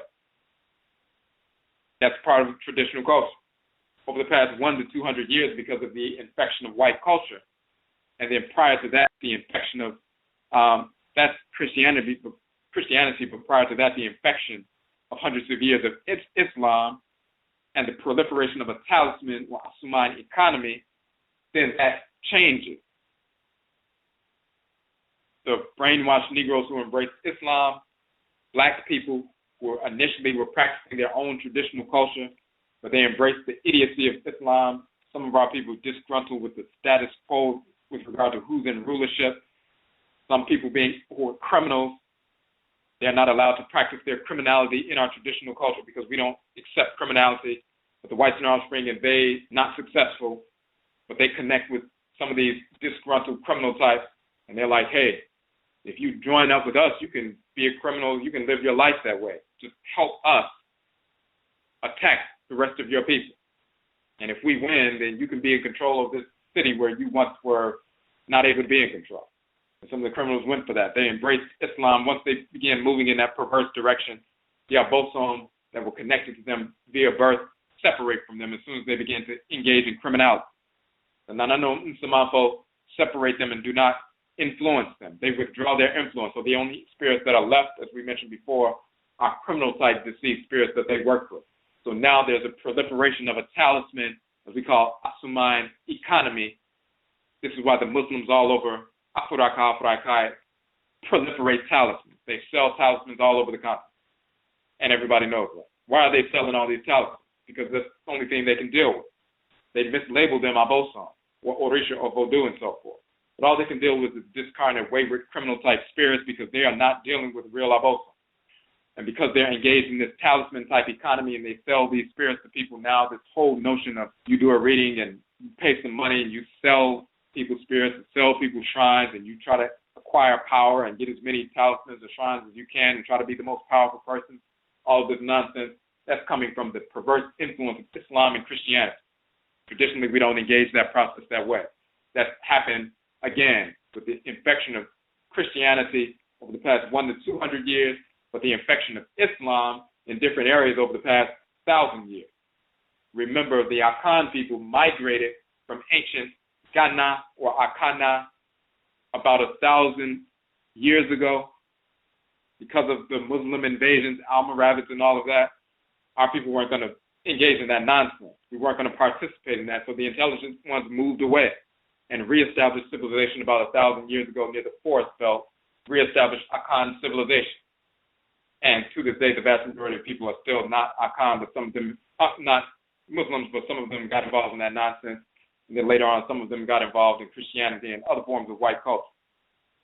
But we mentioned that truthfully to show that 1,000 years ago, the Islamic infection was already happening in ancient Ghana. Some of our people brought some of that infection with them. Most of them did not, but some of them did. And then later on with trade and exchange and so forth, some of our people were interacting with these brainwashed Muslims, not dealing with real spirits. But if they want to engage in criminality, they couldn't go to the regular shrines of the ABOSOM because the ABOSOM would not allow them. If they want to empire build and invade other neighboring groups and try to build an empire and crush them militarily, they couldn't go to the shrines and say, hey, can you help me wage war against this neighboring group? You have these people lying on different shrines of the ABOSOM in Ghana as well as everywhere around the continent, lying saying, hey, the deities supported us in this war when they really did not. If they went to the shrines of real deities, they would tell them, do not invade this neighboring group just simply because you're trying to seek power and control and dominance and expand your empire. If you do that, we will not support. Some of them did that. That creates bad blood. Now there's internecine warfare, inter-ethnic warfare. Bad blood, people killing each other and suffering. So then when the whites and their offspring come in from the outside and see that there are certain groups that have been at one another for centuries, then they can ally with the weaker group and help them defeat the stronger group. And then when the prisoners of war are captured from the stronger group who have been oppressing you as the weaker group for over a couple of centuries, then you don't have a problem selling them to the whites and their offspring because they were your enemies for 200 years. They were invading your villages, destroying your people and so forth. These Negroes would embrace some form of Islam and different things, or some of them were just criminals. So this is how things unfold. The ABOSOM saw that ahead of time and tried to stop these individuals, but they refused to obey. So this is what's going on. So we're talking about the real approach to dealing with spirituality and healing and serving the community, and then this corrupt approach that manifests over the past 1,000 years. When people have been doing this for 1,000 years, and they say, well, as far back as we can remember, 40 generations back, our people have been doing this. And most people can't go back 40 generations. They may be able to go back 10 or 15 if they're on the continent and tell you what was happening 300 or 400 years ago, or even 500 years ago in their family. But most of them can't tell you, well, what was happening 1,000 years ago in your families? What are the names of the grandparents and so forth? But even if they were able to tell you what was going on 1,000 years ago, that only takes you back to the ancient empire of Ghana when there was infection, when there was Muslim invasion. So this corrupt talisman-type economy has been going on in different areas for over 1,000 years in some instances. So this notion that this is the way it's always been done is bullshit. It has not always been the way it's been done. And what betrays that is the condition of the people who are still on the continent now, and the condition of the people in the state of ancestral religion as it's practiced in the Western Hemisphere intensely here for the past 50 plus years, even though our people have been practicing real ancestral religion for hundreds of years here in the Western Hemisphere ever since we were forced into this area. And we were practicing traditional religion, Hoodoo and Voodoo and Juju and so forth, and we didn't start allowing that to become corrupt until the end of enslavement and over the past 100 plus years, when, of course, some of our people began to allow the infection of the whites and their offspring. That includes the white Europeans as well as white pseudo-Native Americans with their perverse pseudo-philosophy. And some of some of our people allowed that to corrupt some of our practices, and now you'll see the corruption in Hoodoo, for example, or the corruption in Juju, for example, people using the Bible and Psalms and all of this other nonsense, and little potions and all this other foolishness. But traditionally, we didn't engage in that. The people in the family who were seers, the people in the family who could be possessed by the ABOSOM, the people who could heal, the people who could lay hands, they lay hands on people and heal them, because this is our community. They heal people because they have that capacity. And they would say they would never charge for their gift because that's their gift. And how could they charge for that? That's normal. So we're correcting the record here. Now, before we go forward, we want to look real quick. All right, let's scroll down. And again, this is that same article. The ABOSOM do not ask for money. And that was the article, but then there were a couple of questions that people had, and then we answered those questions, and then we included that in the article itself. So let's read that first question that somebody had that we responded to. Somebody asked a question about them getting a reading and somebody telling them they need to pay them $500 or something like that. And then they were like, well, they don't have it, so, well, you can't get the work done until you give us the money. And so our response, and they were asking about, what is that? Is that natural? Is that the way things are supposed to be? And we said those who bar you from receiving spiritual healing because you do not have $500 are those who are not truly capable of facilitating spiritual healing or cleansings in the first place. We must be clear. People working with discarnate, uncultivated spirits of deceased relatives can affect a healing, quote unquote, of a condition, just as any criminal knowledgeable about medicine or laser surgery can prescribe medicine to clear up a condition or remove cataracts through learned and refined surgical procedures.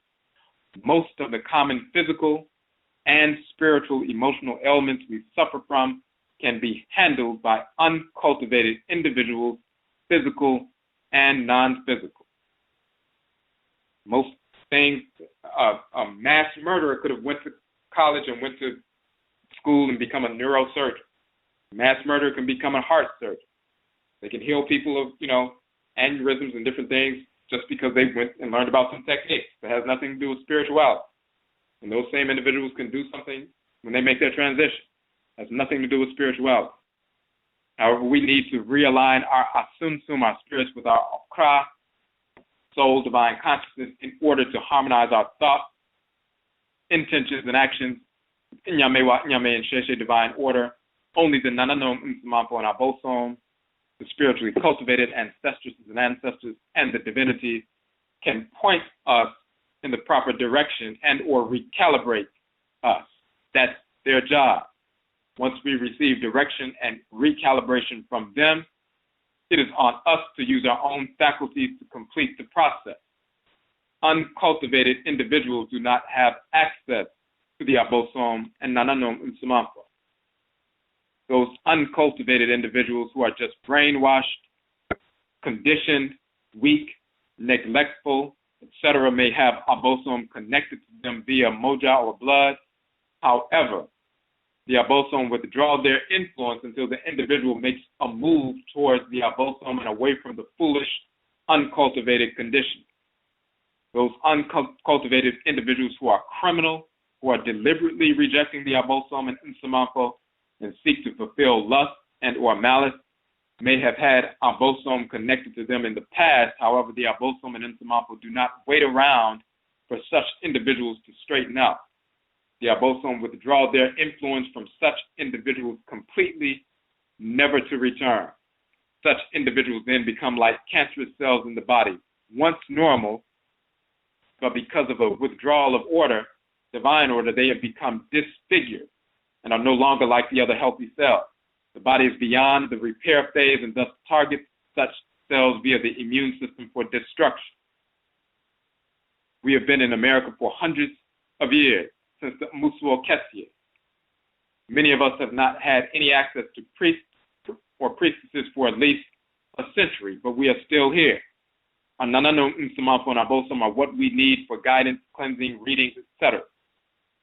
If we ever did need to see someone, they will direct us to that individual.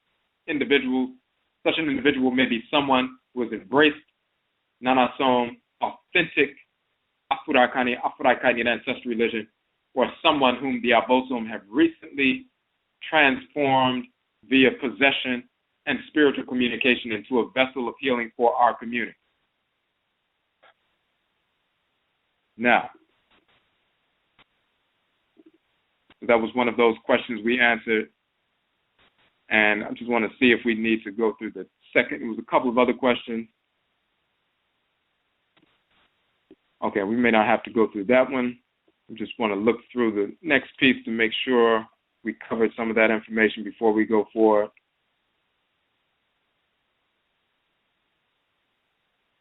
Okay, so yeah. We'll go with this section, and then we have a couple of phone calls. If you have a question or comment on the phone line, hit the number 1. And we're going to check out what the information in the chat room. Someone asked a question about, and we also mentioned when we start talking about these things, we're talking about healing, providing wisdom, and so forth.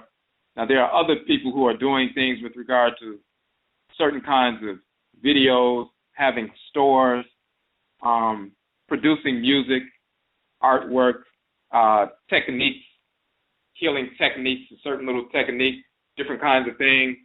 Those are normal business ventures. People have seminars and workshops, and just like you decide to go out on a Friday evening, instead of going to the movies, you go into a workshop and people are talking about different things, or they have artwork, or they have a specific healing technique that they use. They want to show people. People come out and see that. Those are different things. Those are regular business ventures that people pay money for. They pay money for the person's book, or, the things that they've created and things like that. That's not what we're talking about. We're talking about healing. We're talking about the ABOSOM that animates the sun, moon, earth, mother, stars, black substance of space, oceans, rivers, and so forth, atmosphere, thunder, and lightning. They're assigned to our people, possess our people. You think they're going to stop in mid-possession because they realize you didn't have $100 and therefore they're not going to possess? That's insane. And this is what we're dealing with. There was another question about people dealing with the Achiwadifo, the spirits of disorder, the whites and their offspring, and our response. When those who call themselves, quote unquote, in the religion, and you hear people who are in the Yoruba tradition or Akan or Vodun and things like that, they say, yeah, I'm in the religion. How long have you been in the religion? That's how people talk about ancestral religion or traditional religion and so forth. Those who call themselves, quote unquote, in the religion, or including the Achiwadifo, the spirit, whites and their offspring, the spirits of disorder, they have immediately taken themselves out of the religion. The ABOSOM immediately withdraw from them, just like breath leaving the body or steam rising up from boiling water. The ABOSOM will not return until the individual commits to embracing Nyamewa, Nyame, and Sheshe, divine order. When we commit to Nyamewa, Nyame, and Sheshe, divine order, the ABOSOM are required to assist us with our issues, removing our spiritual, mental, emotional conditioning, etc. The same is true of the NANASOM, the spiritually cultivated ancestresses and ancestors. However, when we reject them by insisting upon embracing disorder, the Achiwadifo, the whites, their culture, and their false religion, the ABOSOM and NANASOM pull back. It is important to recognize that assistance with our issues does not mean the ABOSOM and NANASOM live our lives for us or save us from all obstacles. As individuals with Okrawa, soul, divine consciousness, Nkrabea, a divine function, She and Shebia, the spiritual capacity to execute that function. We have a function, meaning a responsibility, as well as the power to execute that function, carry out the responsibility. We also have the capacity to overcome obstacles, pain, etc. Our actions have consequences. We must live up to the responsibility of facing the consequences of our actions. We cannot escape this law, even if it manifests through reincarnation. Now, and we also say the individual mentioned a certain piece, and we said what you mentioned is key. NANASOM, ancestral religion, is our birthright. Recall the Okrawa, the soul, the divine consciousness, is the bearer of our Nkrabia, our divine function. Our approach to life, the nature of our proper functioning in the world, is encoded within our Nkrabia, our divine function, and is seated in our Okrawa, our soul. When a priest or priestess does real divination, all they are truly doing is consulting your Okra or Okrawa. When the ABOSOM or NSUMA speak through divination, possession, etc., they are always bringing the messages directly from your Okrawa, because your Okrawa is the Nkomre, the shrine, or Inyamewa, Inyame, the supreme being within you. If you have been unable to be silent and hear or feel what your Okrawa is telling you internally, a diviner simply uses a divination instrument to show you externally what your Okrawa has been trying to communicate with you internally. We not only have the entire Amamre or culture encoded within our Okrawa, we have an ancestral memory of having lived the Amamre or culture and practiced NANASOM or ancestral religion. This memory is encoded in our ABOSOM or our melanin physical body as well as our Okrawa. We must go to the NANANOM Umsamanfo frequently. The Nsama Ancestral Shrine is an institution of learning, higher learning. The NANANOM Umsamanfo will direct you as to your reclamation of Amamre or ancestral culture and ancestral religion. We must frequently consult our Okrawa, soul, divine consciousness. This is the institution of highest learning. And then we say, see the Kradin, Bosom, and Comrade thread, and the Nkomo, the forum discussion, because this was something that came up on the discussion. Of course, you can see that information on our website. And those were just questions that were being asked, but we're clearing up this information and clarifying for the individual things that come up. The money, dealing with the money in the tradition and the corruption, dealing with that, dealing with Negroes bringing the whites and their offspring into these traditions and saying that they are actually part of the traditions when they are really not. And they're talking about elders and elders. So somebody asked a question about that information, and our response, once again, typically we would have elders or eldresses, in our families who would guide us along the path of our Amamre, our culture, throughout childhood and early adulthood. We would also consult with our spiritually cultivated ancestresses and ancestors, the NANANOM for guidance as well. That's a normal situation. Because of our situation in the aftermath of the Musuo Kesi, the great perversity enslavement, most of us do not have Nananom Mpanyifo or spiritually cultivated elders and eldresses right now alive in our family. Most of our Mpanyifo or elder individuals are corrupted with Christianity, Islam, and or other forms of pseudo-religion and white culture.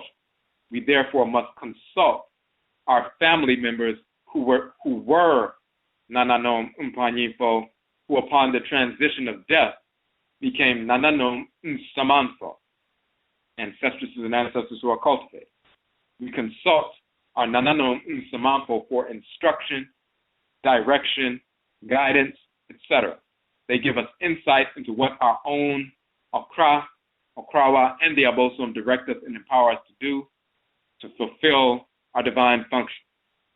As we sit with our Nananom Nsamanfo at the Nsama Nkomre, the ancestral shrine, and listen to their guidance, no different than going to school and sitting down and listening to somebody who actually has some information, we gain valuable insight into authentic ancestral culture and religion. They may then direct us to connect with someone who is on the path, or they may not, because they recognize it to be unnecessary. If they do, we can be assured that those who the Nsamanfo direct us to are legitimate and authentic. We do not have to be at the mercy of misguided, infected, and or corrupt pseudo-spiritualists.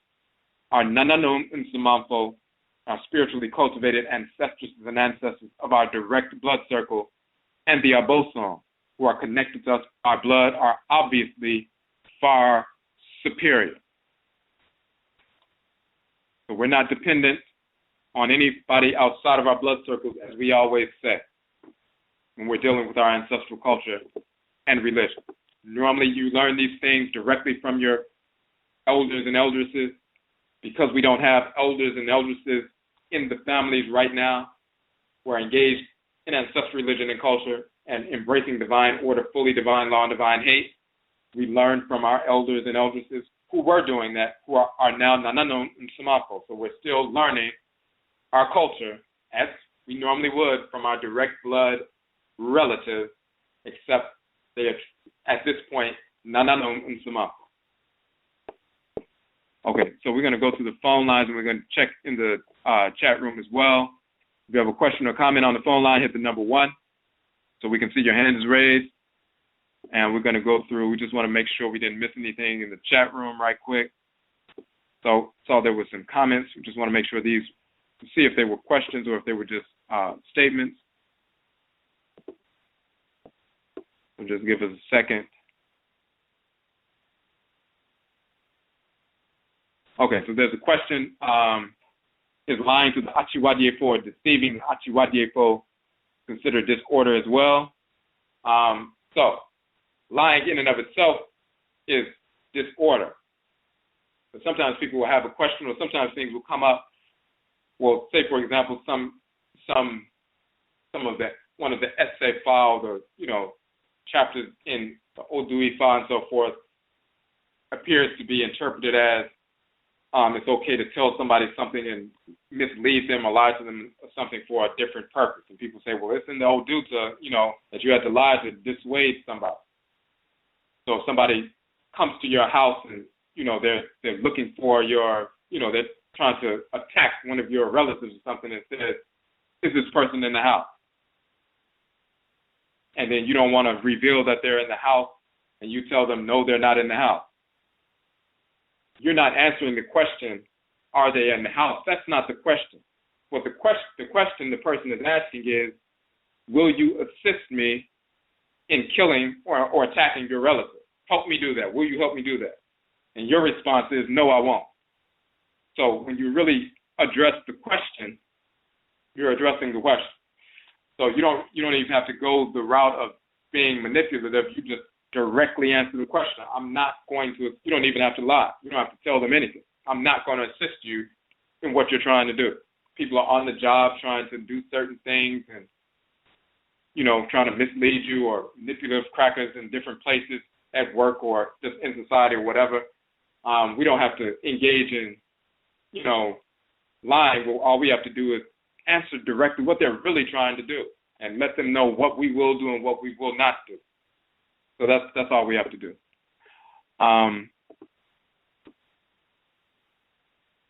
It's like if somebody was trying to steal something out of your car. I'm just looking through the chat room right now.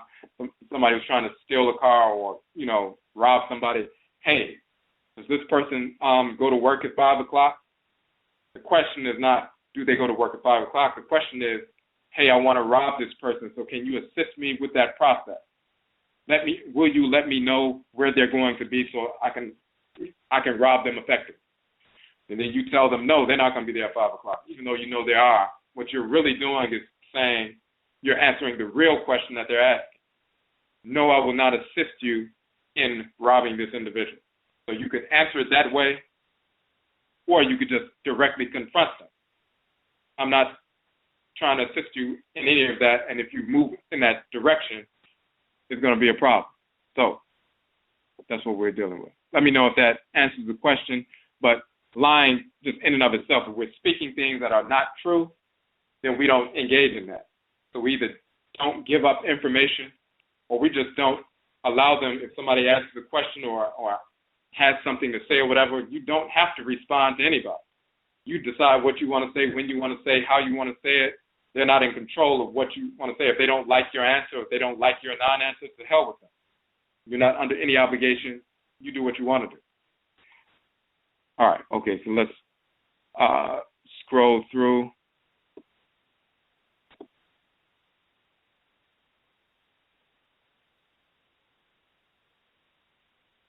Okay, so there was one question, lists the article that speaks to removing discarnate entities. So probably dealing with the NOKWARE Ancestral Shrine Communication article, and it's talking about the establishment of an ancestral shrine on one hand, but then when you do that, you're establishing a space. And again, the shrine is a magnifier of the energy, so that energy becomes more intense when you establish a physical space, a magnet for the NSUMA to take up residence in, when you communicate with them and so forth, and that becomes a repellent in and of itself for discarnate entities. And the more you engage with the NSUMA, the more you deal with them, the more intensified that energy or magnified that energy is in the house, and the more you engage in ritual practice, as we were talking about last night with regards to the Ba and the Ba'at, as well as dealing with your Okra like we talked about the week before. So listen to the broadcast for last night, the AKANFO NANASOM broadcast talking about the Ba and the Ba'at, the ritual to regulate life, and then the AKANFO NANASOM broadcast from last Jordan Monday, the Okra ritual to order life. And we talked about the Akra Guade soul washing ritual practice to cleanse the soul and so forth, to cleanse the head. And then yesterday we talked about ritual movement and so forth, strengthening the Ba, discipline, and so forth. So check out those last two broadcasts, as well as the NOKWARE article, Ancestral Shrine Communication article, and then the book, the Okra Complex, the Soul of AKANFO, and near the latter part of the book, dealing with the Akra Guade, the soul washing ritual ceremony. All right.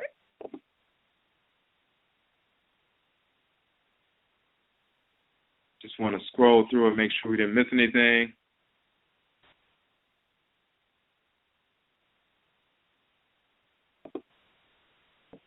So just give us a second right quick.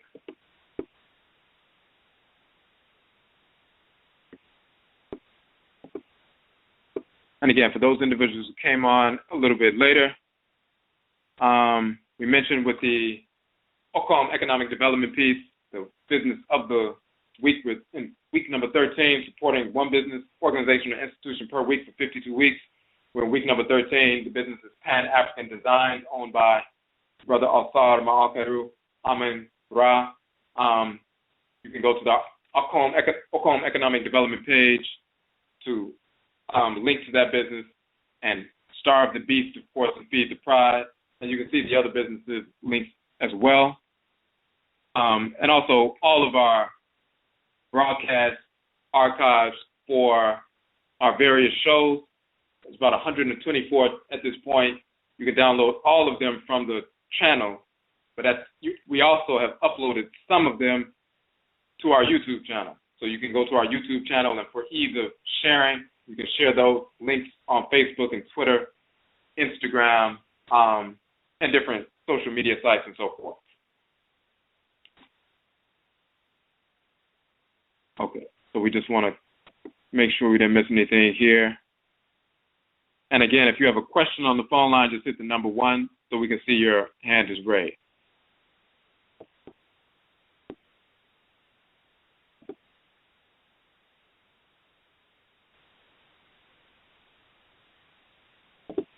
Okay, just give us one more second.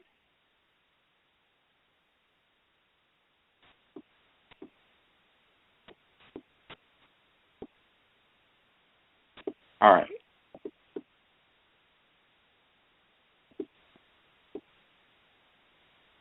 So there was another question here. It says that a couple of things. So number 1 is drinking blood included in animal sacrifice rituals. And no, we wouldn't drink the blood in animal sacrifice rituals. And when you see some of that, again, people have engaged in ritual practices that become corrupt sometimes, and all it takes is one person to do it. And if that person was a leader in a specific area, then other people following behind something that's corrupted, and all of a sudden we come in later, 30, 40 years later, and some people in a certain area are doing something, we think, oh, that's the traditional culture. And it just came from one individual who had influence, yet other people in the community is shunning the individual. So no, that's not part of the culture. Does the concept of servitude exist in Nile Valley philosophy? So let me know in the chat room in what context are you dealing with servitude? You mean enslavement, or what kind of servitude were you asking about? Okay, there was another question. Did the Igbo tribe have any significant history? Yeah, definitely. So, and in fact, all of our various groups have their own story, have their own true history, and they all have value. Each group is just as valuable as the other. When people dig into the true history of their ancestral group, they'll find value in the true history and the migration and the culture and their expressions of culture and language and everything else. There's a 2-volume set called After God is Dibia, D-I-B-I-A, by John and Nini Chukwu Ume, and it's a 2-volume set on Igbo cosmology, and the individual who published the 2-volume set is the Igbo Dibia, which is the highest level priesthood or priestesshood in the Igbo tradition. It's similar to a Babalawo in the Yoruba tradition and so forth. He goes into great detail about Igbo cosmology, Igbo divination, healing practices, and philosophy and so forth. He does make links of many Igbo divinities, a few of them rather, to the same divinities as they manifest in ancient Kemet. So there's a number of things that he talks about. He utilizes a lot of Igbo language as well to show what these things mean in, secular Igbo language and ritual Igbo language and so forth. So you'll find a great deal of information there, just to give you an example. Okay, we just wanted to make sure we didn't miss anything else. So in the meantime, there's one more article we can get to, which just kind of talks about in some more detail about these concepts from the Akan perspective, but the same thing unfolds. So, for example, we published 2 articles. One of them is called ASUO, GYEBI, AKONNEDI, ADADE, KOFI, and TEGARE are not ABOSOM.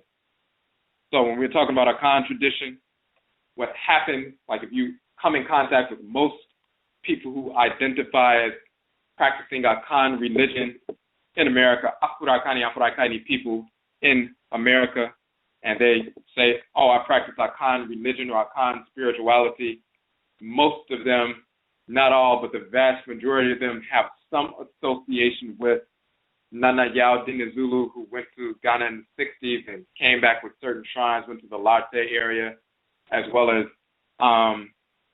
met with Nana Oparabia, who was in the Larteh area. So because of that, and then people eventually going back and forth and going to different areas, but they have some association there. The vast majority of them have some association there. So you will hear about ASUO, GYEBI as one of the deities who was brought back, shrines brought back, as well as ADADE, KOFI, and TEGARE, as well as them dealing with AKONNEDI, ABENA, and them calling her Nana Panyin, the Great Mother, and so forth, and talking about these are Akan divinities. So we published 2 articles. One of them called ASUO, GYEBI, AKONNEDI, ADADE, KOFI, and TEGARE are not ABOSOM, because you hear about TEGARE as well. And then Origin of the Iguana, Ancestral Spirit, talking about AKONNEDI and TEGARE and ADADE, KOFI, and ASUO, GYEBI are not ABOSOM. And what we deal with in this article is just details, but it's the same principles, the same dynamics that we've been talking about that have happened across the board. Nana Yao Dinizulu went to the Larteh region in Ghana The Larteh region is a Guan-speaking region, and the people are mainly of the Guan ethnic group. The Guan people, G-U-A-N, are related, linguistically and genetically to Akan people, just like other groups are related in those areas. Quote-unquote Kwa language-speaking groups and so forth. We're related genetically in those regions of West Afuraitkai. We have similar kinds of migrations, but these are different ethnic groups with a different culture and a different language. But because the Guan were in the region, in the Equiapem Hills, if you look at the true history of what took place, the Guan were in those regions over 1,000 years ago. Some Akan came later. The Akwamu, for example, waged war, were in the Akwamu Hills, waged war against the Guan inhabitants, took over, and the Akwamu Empire were dominating the Guan people in those areas. The Guan people asked for the assistance of another Akan group, the Achim people, and they allied with the Achim people as well as a number of other ethnic groups, and they all allied against the Akwamu nation and forced them give up their rule over the Guan-speaking people in the Larteh region, and then the Guan-speaking people accepted the administration over their region of the Achim Akan-speaking people. So they were ruled over by the Achim people, and then they became known as Equiapem, meaning 1,000 groups, but the Akan administration was ruling over that area. So now you have primarily Guan-speaking people, even though you have some Akan people, Achim-speaking people, as well as Akwamu people in those areas. It's primarily a Guan region, it's Guan culture. But they speak the Guan language, but they also speak Akan because they were first colonized by the Akwamu Akan-speaking people. But then later they got their freedom, but they were still up under the rulership of the Achim Oheni, king, and so forth. So this is why they blend certain things. However, because Nana Yaldin Zulu went to that region, he connected with Guan-speaking people, but they also speak Akan as well, and they've incorporated certain Akan practices because the Akan culture was dominant in certain areas, so they assimilated an alien culture and incorporated different aspects of it into their culture. So a lot of things that they do, if you look at them, some of them would just assume, oh, those are Akan people. Many of them have Akan names. They've married into Akan families as well. But then they've included Akan practices first because of domination, but later because of assimilation. So they're dealing with both, Guan and Akan. But because he went to that region, and that was considered or believed to be, this is Akan religion and Akan culture, so to speak, these spirits that they brought back, these shrines of ASUO and AKONNEDI and ADADE KOFI and so forth, we're told that these are dead. These are ABOSOM. These are forces in nature. So for the past nearly 50 years, Akan people in America have been going back and forth to the Larteh region, many of them being initiated, spending thousands of dollars to be initiated to ASUO and ADADE KOFI, as well as TEGARE and so forth, as well as other spirits and so forth. And then it turns out that when you look into the actual true story, these spirits are not deities. They are not ABOSOM. They are the deceased relatives of people. So number one, they're not forces in nature. So people were thinking they were initiated priests and priestesses of ABOSOM, real forces in nature, and they are not. Number two, so they're just quote-unquote deified ancestors of Guan-speaking people. Number two, that's the key, they're not even Akan ancestral spirits. So if you think that you are involved in Akan religion because you are a priest or priestess of ASUO or ADADE KOFI or TEGARE and so forth, number one, they're not deities. Number two, they're not even Akan. They're from another ethnic group. So there are many people who've been misinformed in that fashion. They've been misinformed over here and they were misinformed over there. Individuals who knew the information over there very often would not share that information with the people from over here coming over there. So we're spending thousands of dollars and becoming godchildren, quote unquote, to individuals. Then all along, they were not deities and not even Akan at all. Then they're misinforming people about the cosmology. They will tell people that Onyame and Onyankopon are just the same thing. Onyankopon is just another name of Onyame. Or Odumankoma is just another name of Onyame. Or Obuadie is just another name of Onyame, and so forth. Totally inaccurate. Onyankopon is actually Ra, the creator, just like Onyankopon is Ra-et, the creatress. Nyamewa is the great mother, Nyame is the great father. They don't talk about Nyamewa at all. Odumankoma is actually Atem Kepra from ancient Kemet. Obuade is actually Ptah, same divinity. We have books on these various divinities, dealing with that in detail and broadcast that clarify the information in the book. But misinformed on the cosmology. Don't know who the great mother is at all. Don't even know that she exists. And then being misinformed about who the creator and creatress is, thinking that they're the same as the supreme being, which they are not. And therefore, how are you going to align Ra and Ra'at, as we talked about yesterday, with your Ba, your Ba'at, your divine living energy, if you don't even know who Ra and Ra'at are and their relationship to Nyame Wa Nyame? So they're being misinformed about the supreme being in general, the nature of real ABOSOM, being misinformed about who ABOSOM actually are, being fraudulently given false divinity, spirits of deceased relatives of individuals, calling them deities, making you spend thousands of dollars and years of your life going through initiation for years, 3 years, sometimes more than 3 years, going through all kinds of ritual purification and restriction to graduate as an AKANFO of a spirit that's not even a deity and not even Akan. If you can imagine, all these people have been initiated to Obatala, Oshun, and Ogun over the past 50 plus years, become priests and priestesses and everything. What if they found out one day that, oh, by the way, none of those spirits are Orisha. Oh, and also, by the way, they're not even Yoruba. Now, of course, that's not true in the Yoruba tradition, but what if that happened? That would be a major scandal. That would be just almost unthinkable. Well, that's what has happened amongst these groups of people who embrace quote-unquote Akan spirituality in America. Part of the reason why it took place in that fashion is because we've inherited a corrupt ideal from the whites and their offspring. They told us that we're inferior, that we are not Afurakani, Afuraitkaitnit people. We were mixed up on the ABOSOM plantations. We'll never find out who we are. That's false. And of course, our NSUMA has proven that to be false. This is why in the divine ancestral wisdom in Akwamuma, the Akwamu nation in North America, of course, our NSUMA and the ABOSOM have shown us Wotumi Fra Moja Nso Wotumi Mfra Okra.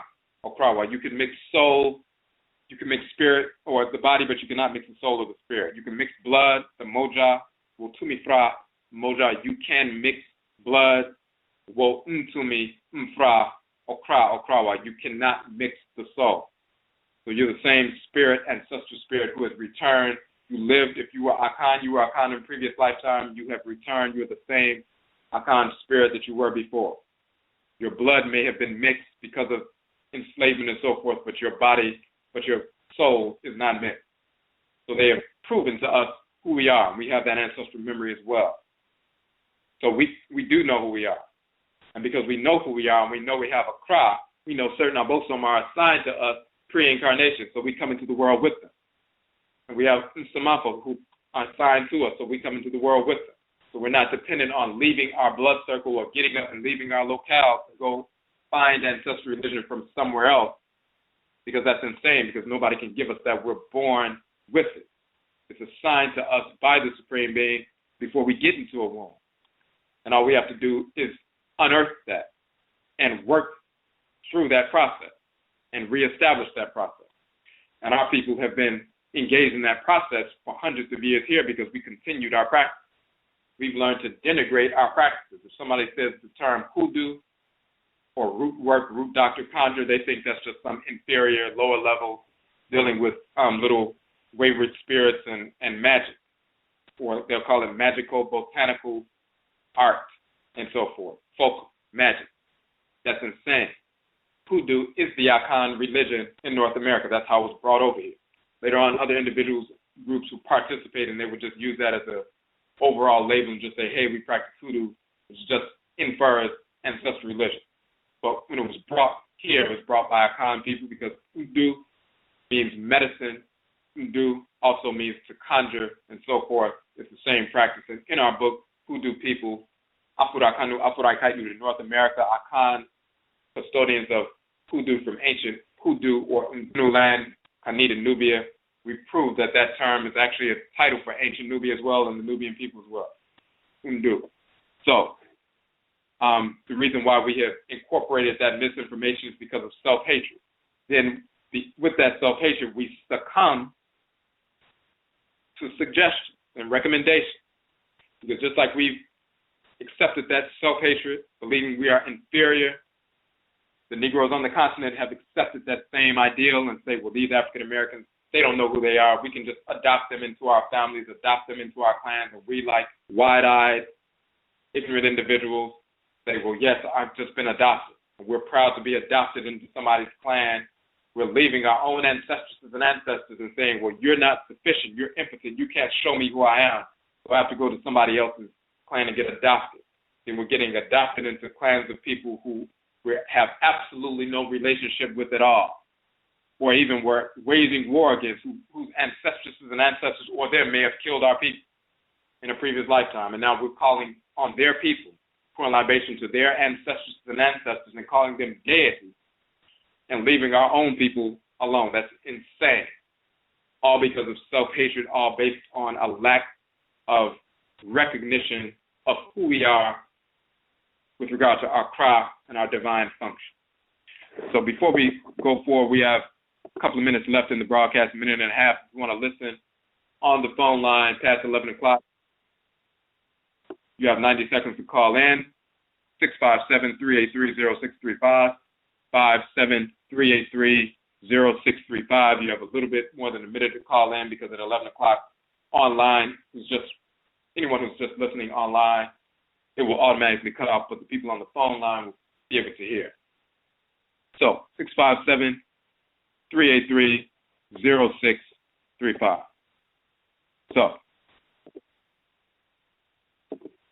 So we dealt with that. We want to deal with those major issues. That fee-for-service divination, you can get that detailed information from our article, ABOSOM Do Not Ask for Money, which we were reading from earlier and expanding upon. We talked about the nature of truth and not dealing with lies, scaring, and so forth. That is in our Okra complex book, The Soul of Akan. No, I'm sorry. That's actually in the Maranechi book, Divine Law and Divine Hate. We talked about this notion of lineages, where we come from. You can mix blood, but you cannot mix the soul. And then we also need to touch on, in relation to that, the notion of those lineages with regard to initiation.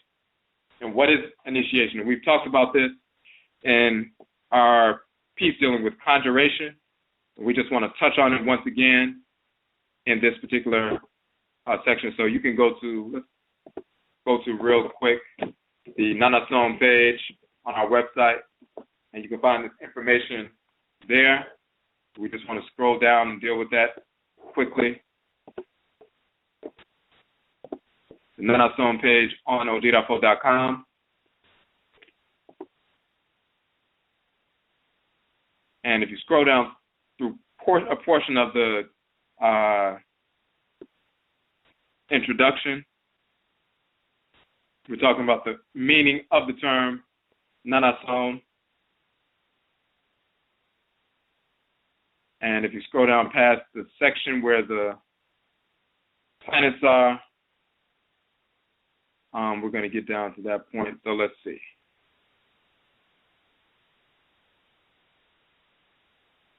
Give it a second. We want to find this piece. Okay, so in fact, we're dealing with a number of different things in this section. So I just want to find the specific piece. Okay, here it is. So past the section where the planets are, you scroll down a few paragraphs from that.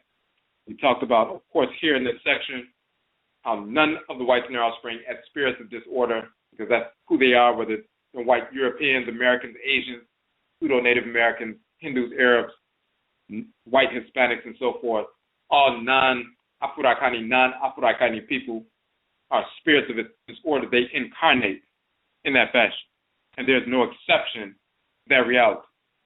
And the ABOSOM, the Odwirafo, do not work with them, have never worked with them, will never work with them, period. No exception. Anybody who says different is being fraudulent deliberately or unwittingly, but either way it's still fraudulent because it's not accurate. Now, real ABOSOM, as we're talking about, and so we say, therefore, NANASOM distinguishes between real ABOSOM, Orisha Vodou, Arusi, and the fake, quote-unquote, deities or imposters.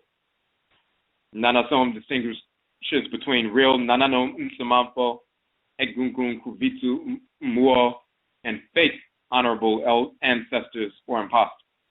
Just like people will pass off their ancestresses and ancestors as deities to get you to initiate and spend thousands of dollars and then be up under their control for the rest of your life, and therefore you're required to support them in their shrine, whether they're here or on the continent, because if you don't support the shrine of the spirit, then you're not going to get your quote-unquote blessings, and now you have to figure out ways to generate funds to support this shrine of this quote-unquote deity, but in reality, the deity is not a deity, and secondly, it's not even an ancestral spirit from your own ancestral group, so therefore you've been wasting your money and wasting your time, and so forth, and being under the control of certain individuals who have nothing to do with you, have no relationship to you whatsoever. So not only will they project their own people as divinities, sometimes these discarnate spirits themselves will project themselves as divinities and say, oh yes, I'm Nana so-and-so. Yes, I'm Obatala, whatever. And we'll come to you in that fashion.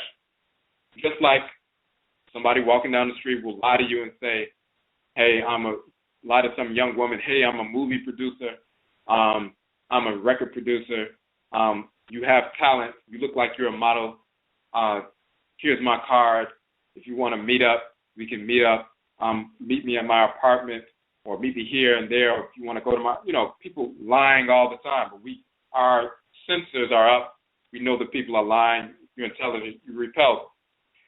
The more you align with your own kra, your soul, your divine consciousness, your okrawa, and your own nananom and samafo, they will assist you in pointing out these individuals, and you'll never succumb to them.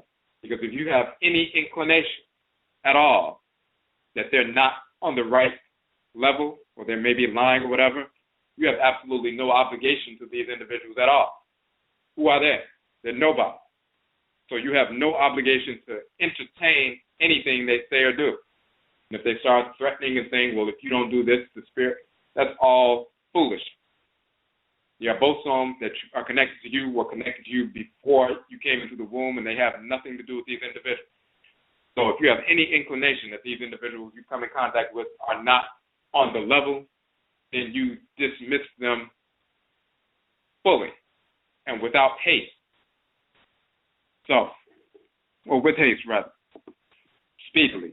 So now, so again, some of these spirits will try to entertain and pretend like they are divinity. But when you deal with your Akra, your Nsamanfo, they will identify who's the liar, who's repulsive, and you don't deal with them. We say real ABOSOM and Nananom Nsamanfo do not obey the dictates of human beings. Real ABOSOM and Nananom Nsamanfo obey or serve Nana Inyamewa and Nana Inyame only.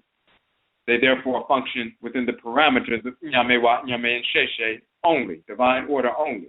When we as human beings, Afurakani, Afuraitkaitnit, human beings, only obey or serve Inyamewa, Inyame, we are in harmony with the ABOSOM and Nananom and Samafo. The term som, meaning to serve, is no different than your heart cells execute their function in the heart. That means they're serving heart functions or supporting heart functions. That is their service to the heart. When they're serving the heart, they're serving the whole body, you. And when we serve our parent organ or live in harmony with that divinity, we're serving the great divine body, which is the supreme being. So that's the kind of service we're talking about, aligning with our divine function. That's service. And that's the servitude that we talk about, aligning with our divine function. So the divinities, the real divinities, and the ancestral spirit, they therefore function within the parameters of Nyame wa Nyame, in Sheshe, or divine order only. When we, as Afurakani, Afuraitkaitnit people, serve Nyame wa Nyame, we are in harmony with the ABOSOM and NANASOM and NSUMA. Our sincere desire and attempts to harmonize with them opens the way for them to work with us. Ancestral religion is not dependent on a priesthood or priestesshood, but is supported by priesthood. Priesthood as perpetuated by human beings is a cultural convenience, not a cultural necessity. We said it's perpetuated by human beings. A traditional ancestral priest or priestesshood is a valuable cultural institution, however, only when such a priest or priestesshood is one of integrity. When the priest or priestesshood is corrupt, the ABOSOM and NANASOM, NSUMA, the Orisha and Egungun, the Kuvito, the Arusi and the Muo leave the priest or priestess. They also leave the shrine, and they will do that instantly. It doesn't take them years, instantly. Just like a bird flying away. It was perched up on a branch of a tree, and it just flies away. The ABOSOM will fly away from the shrine and from the individual and not return when they're engaged in criminality. They won't wait around. The ABOSOM and NANASOM and NSUMA will establish a new priest or priestess lineage or re-establish a broken priest or priestesshood lineage at any time, anywhere, family of Afurakanu, Afuraitkaitnut, and only Afurakanu, Afuraitkaitnut, an Asase for the Earth Mother, that Nyame wa Nyame deems necessary. The new and or reconstituted priest or priestesshood is trained directly by the ABOSOM, the deities, and NANASOM and NSUMA, the ancestresses and ancestors. Indeed, the first ever priests and priestesses in the true history of the world were made in this fashion, as there were no priests and priestesses yet in existence to train the first would-be initiate. And that is key. Who were the first priests and priestesses? Who initiated them? If there were no priests and priestesses around, how did that happen? This is a process that has occurred for thousands of years and will continue to occur within Afuraka, Afuraitkai, Africa, and outside Afuraka, Afuraitkai, wherever Afurakanu, Afuraitkaitnut are found in the world. This includes new and or reconstituted lineages of priests and priestesses that have been and are being born from and trained directly by the ABOSOM and NANASOM NSUMA within the population of Afurakanu, Afuraitkaitnut, who are descendants of those who were enslaved in North, Central, and South America and the Caribbean and Europe. The newly established and reconstituted priesthood lineages are equal in value and competent to those lineages that still exist in Afuraka, Afuraikai. The same major ABOSOM and NANASOM and NSUMA possess their children and work through their children in Afuraka, Afuraikai, and outside of Afuraka, Afuraikai. This includes the expression of NANASOM manifest by Afurakanu, Afuraitkaitnut in America, which is as equally valid as it is unique. The ABOSOM, the spirit forces of creation, nature, are not limited to the continent of Afuraka, Afuraikai. They are carried in the Kranemoja, the soul and blood, the Ori and Eje, the soul and blood of the Afurakani, Afuraitkaitnit, and us only, wherever we are on Asasiapu. The same is true of the NANASOM and NSUMA. When an ABOSOM or one or more of the NANASOM and NSUMA possesses an Afurakani or Afuraitkaitnit individual, and speaks directly through him or her, heals directly through him or her, etc. This Afurakani, Afuraitkaitnit individual has become a vessel for that ABOSOM or the NANASOM in the human sphere, meaning our Afurakani, Afuraitkaitnit human sphere only. If it is a part of his or her Nkrabia or divine function to function as a vessel, a priest or priestess, and if she commits to that Nkrabia, that divine function, then the ABOSOM or the NANASOM will train, teach the individual. An authentic priesthood has thus been established. When the individual teaches others what the ABOSOM and NANASOM have taught him or her, and continues to teach him or her, and he or she institutionalizes said instructions without profanation, then an authentic priest or priesthood has been perpetuated. Those who receive such instruction from the priest or priestess and from the ABOSOM and NANASOM and perpetuate said instructions without profanation become a collective who function in service to Nyamewa Nyame. Authentic priesthood is not determined nor legitimated by or legitimized by individuals in Afuraikai, or individuals outside of Afuraikai. Authentic priesthood and priesthood is determined and legitimized by Nyamewa Nyame through the agency of the ABOSOM and NANASOM only. Individuals, including Mpanyifo elders and eldresses, are only capable of acknowledging and conveying what the ABOSOM and NANASOM have legitimized. So when we talk about the ABOSOM or NANASOM possessing an individual and healing through them, teaching through them, and so forth, and that individual commits to that function as a vessel, that's when the priesthood and priesthood is established. When they convey the teachings that they've been given consistently by the ABOSOM through possession, through spirit communication, and so forth, Akom and Nkom, consistently to the community without profaning them, then the priesthood or priesthood has been perpetuated. It's established through contact with the ABOSOM themselves and the Nsamapo themselves, and it's perpetuated when we transfer that knowledge consistently, and it's constantly replenished. Consistent possessions as well. We transfer without profaning it. Now you've perpetuated a priesthood. And those who do so as a collective, then they maintain a priesthood or priesthood, and it's been perpetuated as well. So this is how the first priests and priestesses were made, and that continues to happen. And when we've done that in North America through Hoodoo and Juju and so forth, generation after generation. The ABOSOM and Nsamanfo possess our people, continuously direct us through Akom and Nkom, possession and communication, and it continues. So, I'm going to look in the chat room right quick.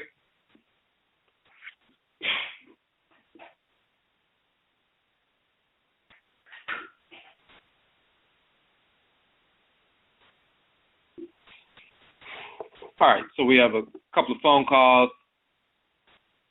and just want to make sure we didn't miss these comments.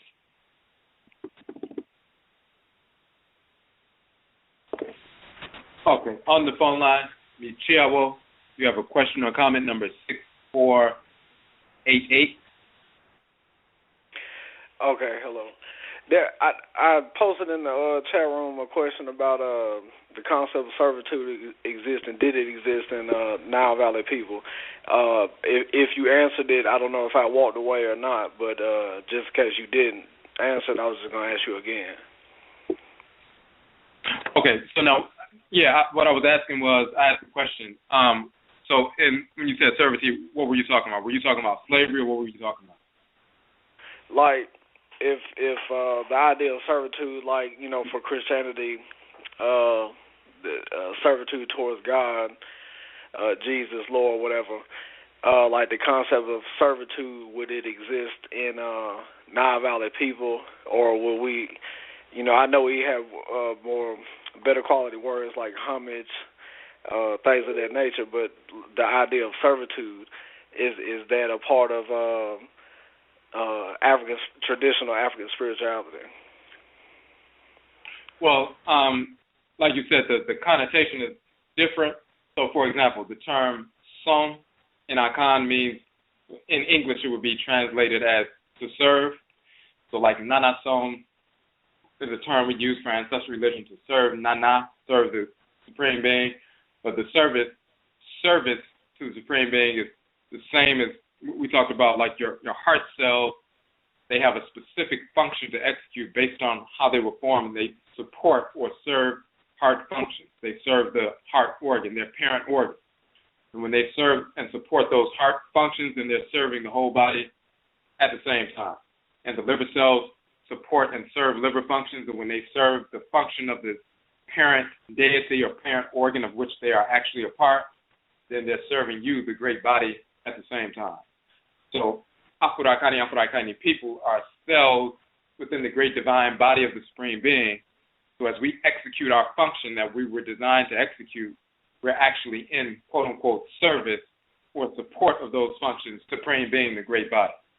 So in that sense, that's what we're talking about when we deal with the term, like in Akan, som, meaning to serve.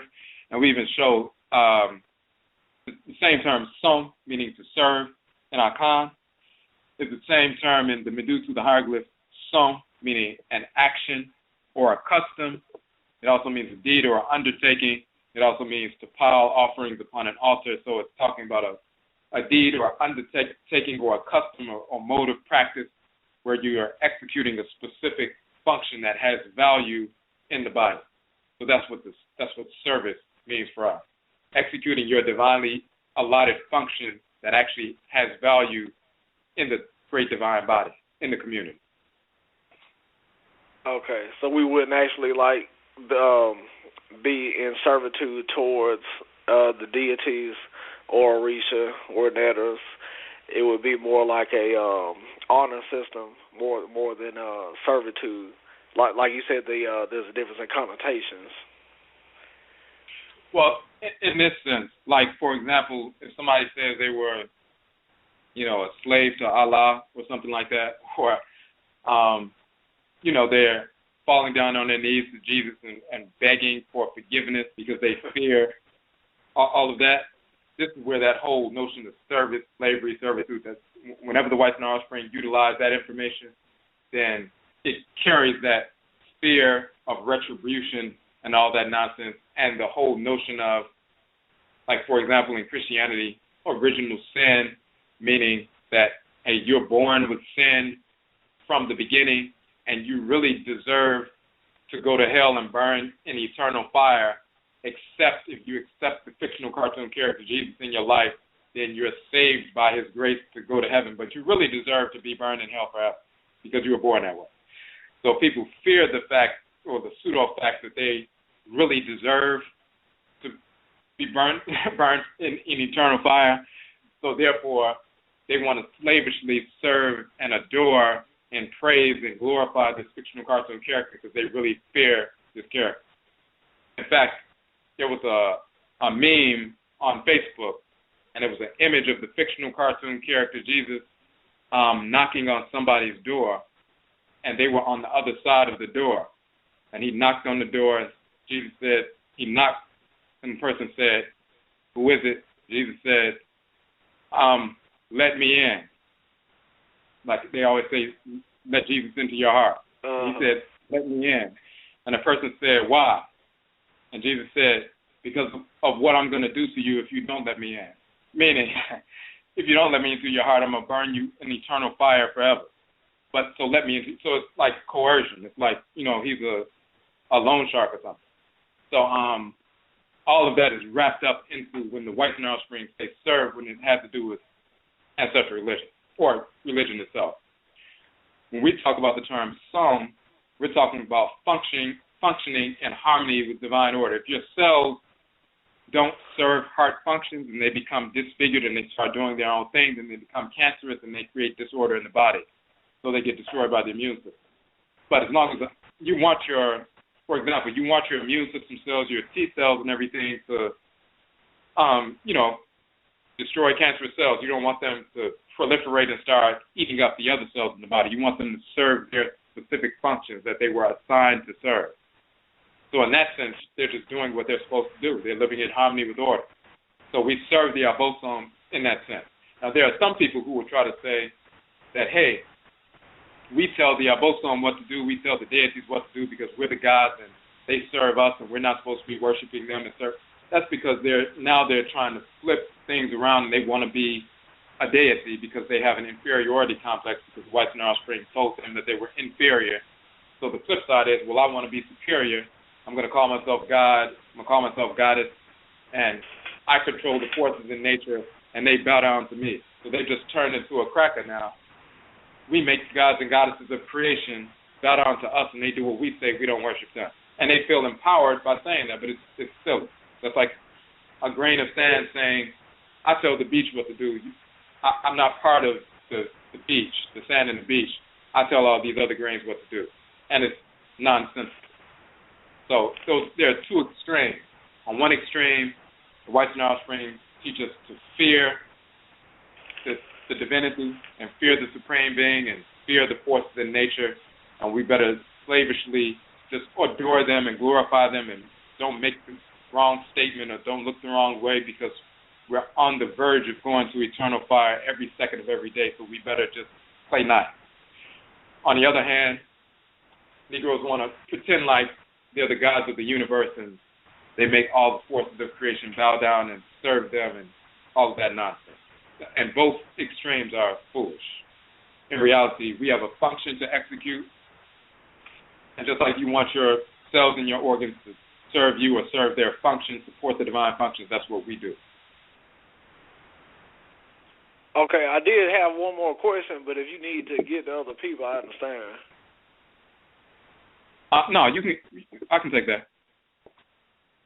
Okay. Okay. You said go ahead.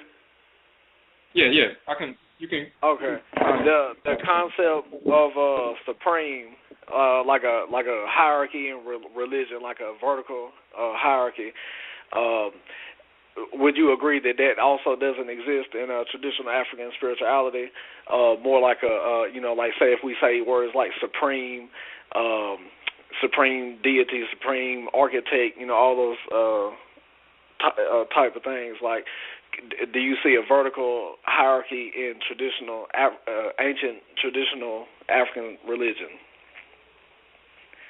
No, there is a hierarchy, the great mother and great father, except there's whites and offspring, when they utilize terms like that, then they have a different, again, connotation. When they say something is supreme, then that means the other things are inferior and have no value in relationship to the supreme. In our culture, supreme, instead of looking at it like a ladder, it's more like looking at a circle with a center and then things radiating out to the, perimeter.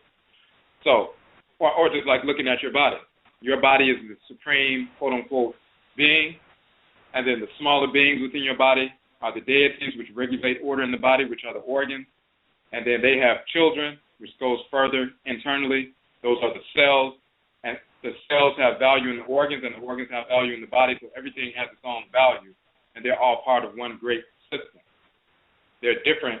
Organs have their own shape, based on their functions, like the lungs are shaped different than the heart and the spleen and everything else. So they have their different roles.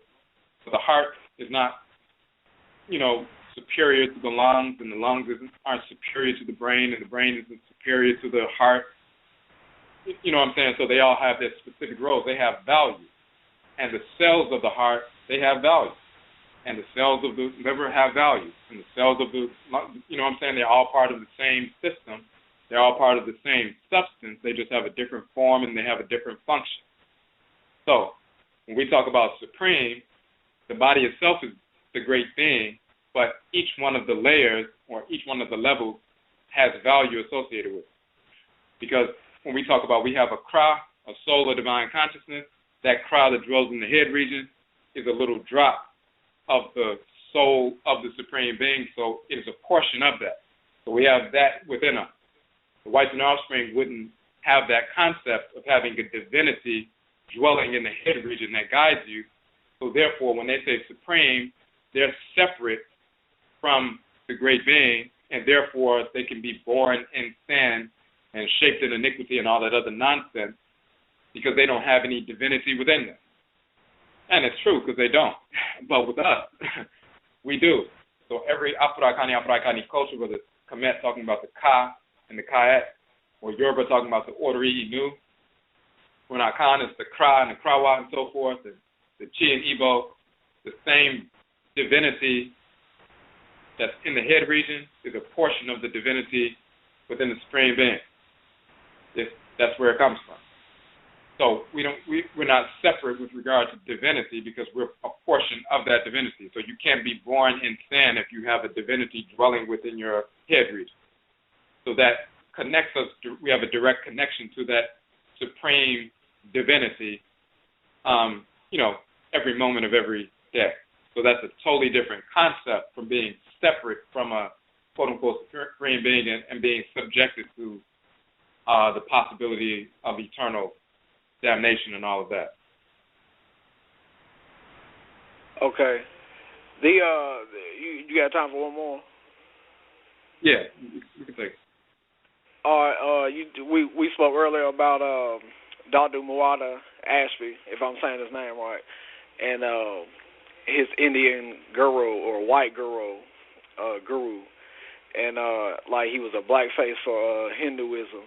And since I just found out about that today about him, are there any other imposters of Kemetic non-valid teachings that I should be aware of? Okay, so so you sent the email about that, right? Yeah, it was message on Facebook. Okay, yeah, okay, what's up? I appreciate that.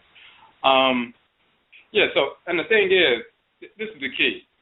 If anybody, no matter what group comes forward and says, hey, we're teaching, quote-unquote, Kemetic culture and philosophy and all of that, all people have to do is whatever the individuals are putting forward or publishing or whatever, where did you get that from? All we have to do is say, where did you get this information? When somebody writes out, this is an ancient Egyptian proverb, and they write this long proverb. All right, well, show me where you got the proverb from. Don't just say this is an ancient Egyptian proverb. You'll find that through some of his books and things like that. And a lot of them look like Hindu proverbs. Show me where you got that proverb from. You know what I'm saying? If people do that, then they're going to end up finding where these people got this information from. So, with regard, and the caller is asking about Muwada Ashby, who's written the book Egyptian Yoga, and he has a number of different books out. He was talking about basically what Muwada Ashby does. When he first published Egyptian Yoga, first of all, the whole notion of Egyptian Yoga, Kemetic Yoga, has been taught by Yasir Rahotep since the 70s. They were in Chicago, and Asar Hapi and everything. They're the ones who started that whole piece with regard to Kemetic Yoga, and Asar Hapi had a tape called Egyptian Yoga where they're doing the postures that they saw on the walls, and they saw a connection to that, and they felt an ancestral connection to that. They began to develop that. So they were doing that back then. And, of course, other people saw that, and then he ended up jumping out and writing this book in the 90s called Egyptian Yoga, incorporating some of those things. But what he does is he'll start off many of his books talking about the people of ancient Kemet, founded civilization and everything else, and carried these things to different parts of the world. Once he captures people with that, because they know we're excited about, yes, people of ancient Kemet and ancient Kush and so forth, we're the founders of civilization. And once you acknowledge that and appear to be African-centered and so forth, then he takes you right into Hinduism. So everything he's writing is just a distilled Hinduism, misinformation, pseudo-philosophy, sometimes with the veneer of, things from ancient Kemet. And it's not a situation where, everything they did in Hinduism was really just the Kemetic tradition. They just renamed it Hinduism. No, it's not. Our people went over there. Our people were practicing the same traditions, the same as we're practicing in Orisha and ABOSOM and so forth. If you looked at what they were actually doing, it's the same thing. that Hinduism is a perversion of that, and later Buddhism and everything else. For example, when he breaks down in his Egyptian Book of the Dead, Wada Ashki's analysis of that, when he talks about the Ku and the Ba and the Ka and the Sekhem and the Ab and the Kahibit and so forth, these various divisions of the spirit, he gets that information wrong. So it's not the same thing. He's mistranslating and misdefining these different aspects of our being. It's inaccurate. And it can be demonstrated. In fact, we did a 7-part series on the spiritual organs within Afurakanu, Afuraitkaitnut, proving where these same spiritual organs you see in ancient Kemet, they exist in the Akan language with the same name. And we define them properly. So people like him or other groups just ask, where did you get this information from? And then you'll find out what was going on. You'll find out some of them were studying some Hinduism, some of them were studying some Vedanta, some of them were studying some Rosicrucian stuff, some of them were studying these different things. But then they also found that black people found a civilization, so they'll push that true historical piece. And then to the degree that they were involved in ancestral religion for real, there's certain things that they will incorporate that are real and certain things that they're still holding over from Hermeticism and the Kabbalah and everything else, and they simply try to blacken that stuff up. So no matter what people, because there are a bunch of groups out there. It used to just be the Al-Sar Set Society and the Shrine of Fatah, and then later Muad Ashby's group, and that was it. But now there are many, many, many different groups that say I'm a Kemetic spiritual group. So, well, let me ask you this. Ra'u Nefer Amen, where did he get his concept of the tree of life? Is that Masonic, or do you know the origins of where he got that tree of life concept from? Yeah, so it's two things. On one hand, what he's promoting, of course, he was teaching in the Rosicrucian centers and stuff sometimes. He'll mention that. The whole tree of life thing that he's pushing is that Kabbalistical tree of life. At the same time, he'll recognize that, well, where did the idea of grouping different divinities come from? Yes, it came from the Paut and Toru and the different companies of the ABOSOM and so forth in ancient Kemet, but they didn't have that little structure. They didn't have that little tree, and they weren't sticking Sar, Sekert, to Huti and Herakuti and Heru and Heteru and Sebek and, in this little arrangement. And that's not the arrangement that everything falls up under. So now because he's constrained himself with that structure, now he has to force fit things in that structure to make it, add up. So yes, there are Pa'ut and Toru, like the 9 divinities often focused on in Anu, with Atem and Shu, Tefnu, Geb, Anud, Asar, Aset, Set, and Nebuchadnezzar. But then there are the 8 primordial divinities of Kemenu, the so-called Hermopolis, or Agduad, and so forth. Amen and Amenet, Kan, Kaed, Hehu, and Hehu, Nu, and Nu. You have the 42 assessors of Ma'at, which are 42 divinities. You have the 4 sons of Heru. You have different groupings of divinities, just like you have different groupings of organs and organ systems. Your diffuse neuroendocrine system is the system of the ductless glands. They have certain glands, like the thyroid and things like that. You have the cardiovascular system. It has its own grouping. You have your, excretory system with the kidneys and the bladder and so forth. It has its own groupings of organs. So just like we have different organ systems with their own numbers of organs, there are spiritual organ systems with their own numbers of divinities. And this little grouping of 10, if he had to force fit because he wanted to promote the tree of life piece, he wanted to show that the Kabbalistical tree of life came from ancient Kemet, but it didn't come in that same structure. So now you got to force fit there. You got to make Anpu, the divinity Anpu, you're going to call him Sebek, and then you're going to associate him with Set in that 8th sphere. And Set is a divinity, Anpu is a different divinity, and Sobek is a different divinity. Those are 3 different divinities. So you're going to call Sobek Anpu, the jackal-headed divinity. You'll use his image of Anpu, but then you call him Sebek, and then you associate him with Set. There's a lot of things that have to be force fit to make that thing work. Have to make Nebuchadnezzar and Het Heru 2 aspects of the same energy, which they are 2 totally different deities. That's Akberu, which is the wife of Eshu in the Yoruba tradition, and Oshun. Agberu and Oshun are not two forms of the same Orisha. They're totally different. Akua and, Afi and Akan are totally different divinities. Nebethet and Het Heru are not two aspects of the same mother divinity. It's totally inaccurate. But when you're constrained in that structure, now you have to force the thing to make it work. That doesn't mean that everything in his book his books are inaccurate. He has a lot of good information, but we have to, again, where did you get that from? Before people move forward, just accepting things, where did you get that from? How can it be legitimized in our traditional culture? And once those questions are asked, you can find out where people are adding things on and blackening things up and so forth. Okay. What about Leonard Jeffries or what's his name? It was either Leonard Jeffries or Jacob Carruthers that wrote a meta-netta book. Are you familiar? If you're familiar with that, what do you think about those two scholars? Well, Jacob Carruthers wrote the meta-netta Divine Speech book. Okay, yeah. So, the little blue book. And they were just talking about the philosophy, culture.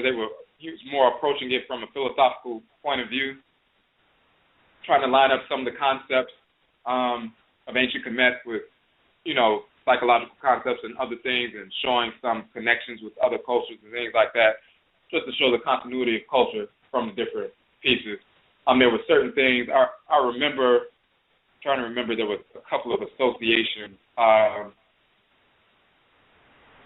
think from what I recall, I think he was trying to make some associations with the Akan tradition as well, like the Kra and the Okra and the Sum and different things like that, if I recall correctly.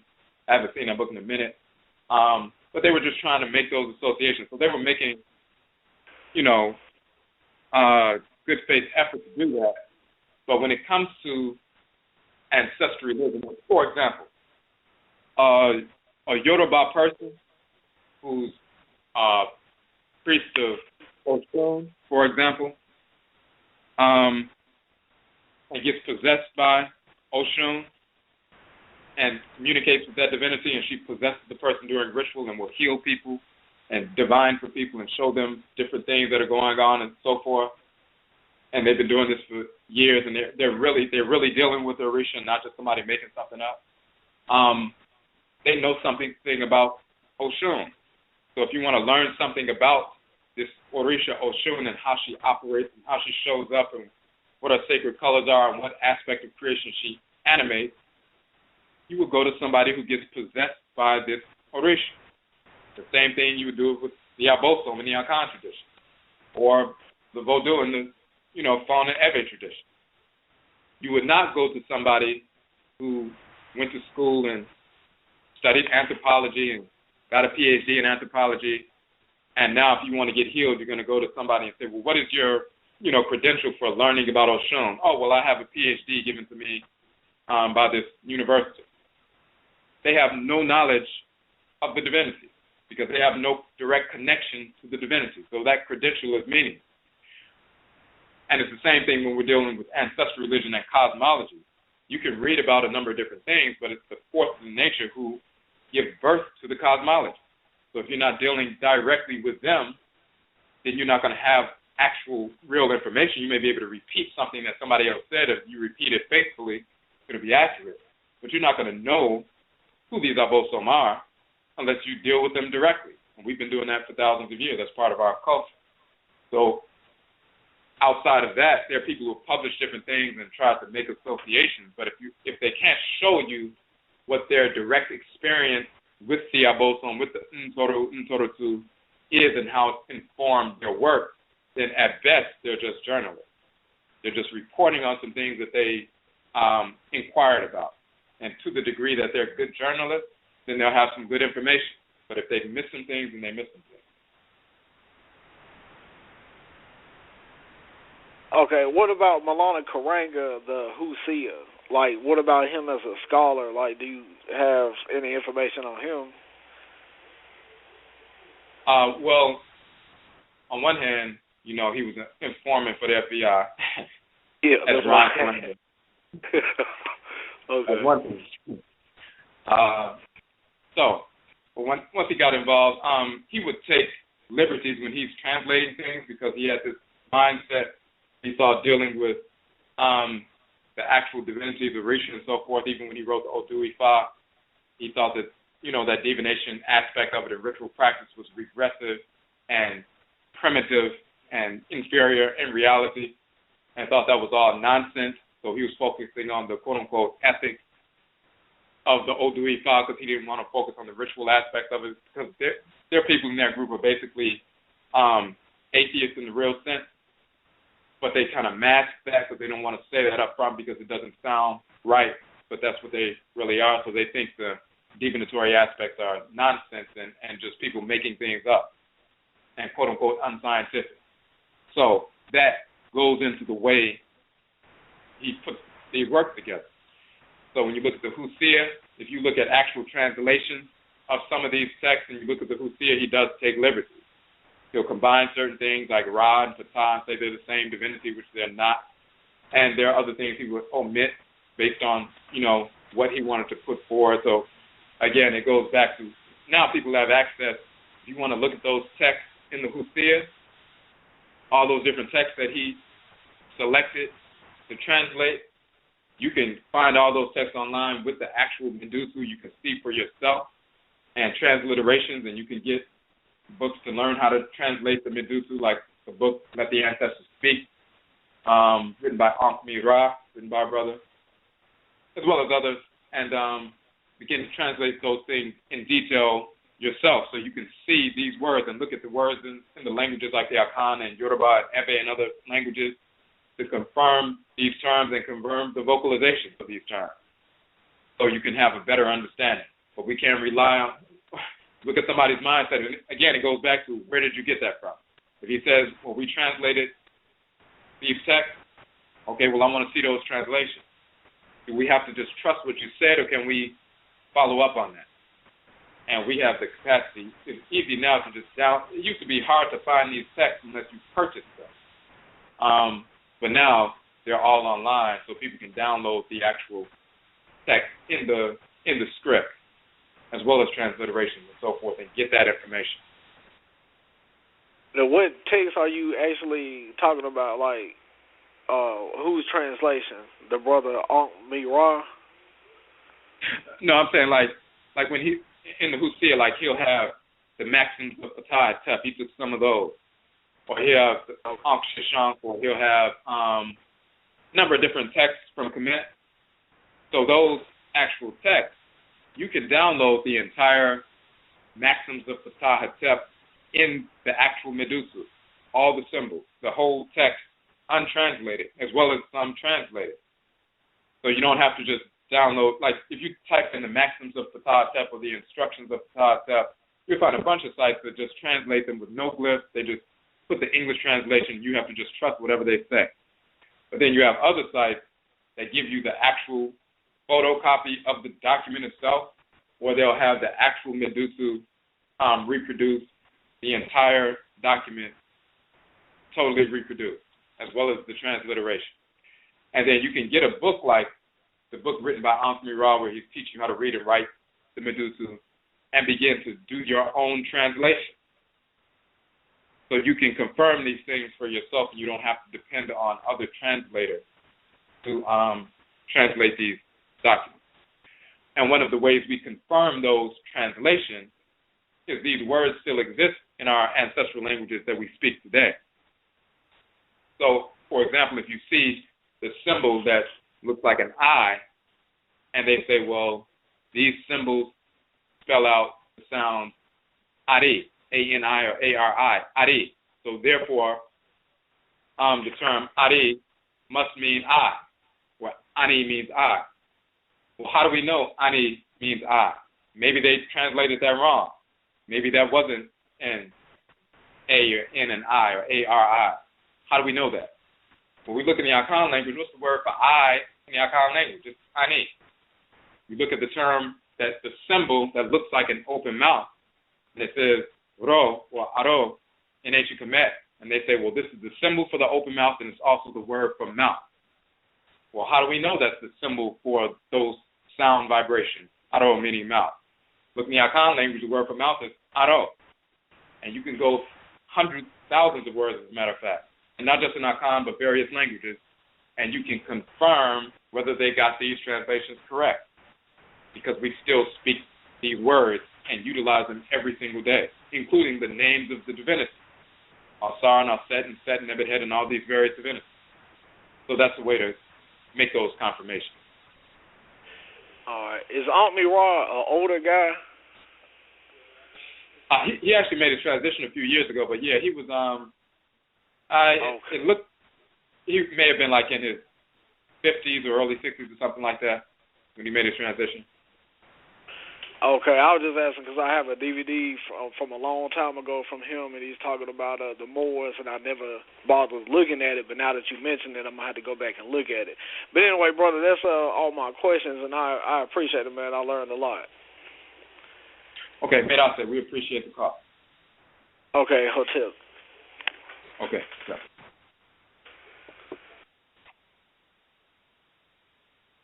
Okay.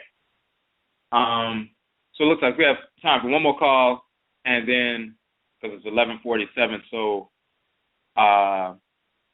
Blog Talk will automatically cut off, and sometimes they don't wait all the way till 12. When you get into overtime for a 2-hour show, sometimes they'll allow you to go through for another.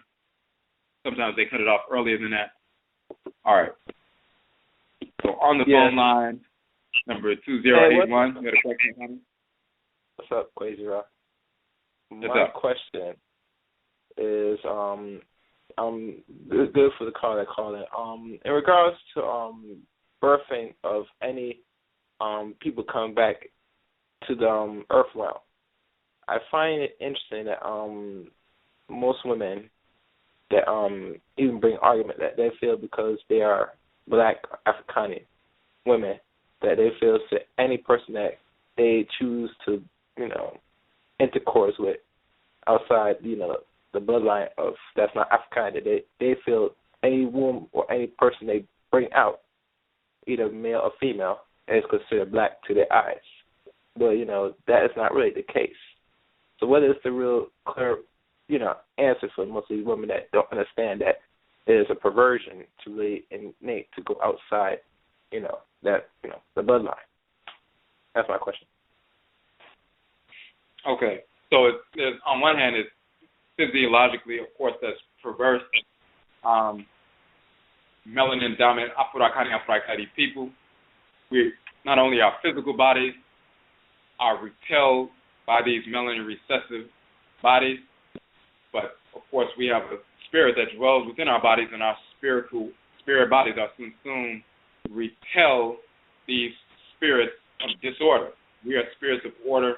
We have an anchor of order within us, called the Kra or the Ka, Kayat, and so forth. They do not have that. They are spirits of disorder, and they are repulsive. Just like we always say, the two magnets on the table that repel one another, and the only way you can put them together is if you force them together and hold them. But if you let nature take its course, they will repel, and they won't even get together in any natural way and touch at all because the repulsion is there.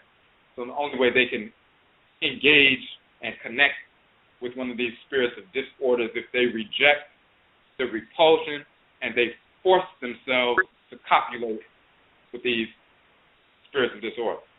Now, once they engage that process, they, of course, create a baby with a, biracial body, but the identity of the child is determined by the provenance of the spirit. Where did the spirit come from? Is it one of the ancestors or ancestresses of the Afuraitkaitnit woman? If it is, it's one of her people that comes through her womb, but because she engaged in foolishness, then she's forcing one of her ancestors or ancestresses to be born in a biracial body with weaker hair and everything else. If it's one of the criminal white relatives of that white individual, then that spirit will enter through her womb because it was connected to his sperm cell and been connected with him ever since he was a child, growing up and so forth, and whoever he would have connected with, it would have came through. and now she's harboring a criminal in her womb and gives birth to that white beast, that criminal. And it is a spirit of disorder, a spirit without a cry, and it's operating through a melanin-dominant body, so it appears to look like some of our people, but it is a spirit of disorder operating through a melanin-dominant body. If he would have copulated with somebody else, that spirit would have come through whatever genetic structure that woman had. So because there was a copulation, a coupling between this pervert and one of our people, then the spirit comes through that biracial-looking body, but it's still one of the whites and their offspring. It's not one of our people. It's really not her child. It's a criminal that came through her body. She became a surrogate to bring this beast back into the world. So when we did the broadcast, Debra Netsu, Reincarnation and Race, we just recently, we did the broadcast a few months ago, but then we saved it as a YouTube video, and we just put it up it hasn't even been a week. So just on our YouTube channel, we go into detail about that whole notion of reincarnation and race, who to accept and who to reject. Okay. And one thing to give an answer to the brother calling, that to anybody that we deal with, that regardless that say they know knowledge or anything about the ancestors or the ABOSO, wherever they call themselves, it should be a question that should be formulated to every African person. The format when they confront these people that are say they are doing these type of works. I mean, one question I created was ask them, say, all right, so what is your definition of love and hate and law? And now, obviously, most of them are miseducated. They'll give a simple response, but it should be, I would push it. But these are certain questions that anybody can formulate to see where a person is at instead of, a hit and miss or what they're doing. Because usually if they could define it by the same Eurocentric Achuacho perspective, then that they are not really in tune at all. Do you agree? Yeah, you can question people and see, and that's part of the first questioning part is, is your cry leading you to these individuals? Do you feel some attraction, or is there some repulsion? That's the first level of inquiry before you even speak to them. But then if you move forward and you connect with them, yes, you will want to find out where do they stand, even if they haven't heard, most of our people haven't heard the term divine hate or law and love being the same word, yeah, because we've been misinformed. So even if you kind of explain and say, well, this is what I mean when I say this, how do you feel about that? Is that part of the culture? Do you recognize that within the culture that you're practicing? And if they're like, absolutely not, we love everybody, you already know. You're not wasting any time. So yes, people need to be vetted through your NSUMA first, but as well, if you come in contact with people, they need to be vetted. Okay. All right. Well, I'm gonna let you sign off now because it's about to shut off. Till next time, but that's it. Okay, we call and yes. So yeah, it's only a couple of minutes left, so they'll probably sometimes it'll cut off at like 11:57 or something like that. So if you have any other questions or comments, if we missed your question or comment in the chat room on the phone line, just send us an email about that, and we can direct you to the information where we have detail, and maybe on in a broadcast or one of our books, publications, articles, and so forth. So we will be back on tomorrow. Again, Yedase, we thank you for tuning in. The business of the week is Pan-African design. So go to the Okom Economic Development Model page. It's African apparel. Great work that the brothers are doing. So you can check that out. And, of course, if you want to support the work that we are doing, we sell our softcover versions of our books from $8 to $11. You can go to the publications page on our website, support those, and that also assists us in continuing to give the free workshops, presentations, training, as well as the development of our ADADE Center of Learning, Healing, Training, Employment, and Entrepreneurship that we are establishing so we can expand our services to the community worldwide. So we're working to establish a physical headquarters for that institution. And then we will be live streaming expanded class offerings, as well as having the employment opportunities, entrepreneurship opportunities, which exist already right now. So you can learn about the entrepreneurship opportunity just by going to our publications page. You can become a distributor simply by you purchase wholesale and then sell the books retail. Working independently as an entrepreneur for yourself, you wouldn't be working for us. And some people are doing that now. So you can learn about that as well. So again, Yedase for your support of our work, and Yebeshia Bio, we will meet again. That's us.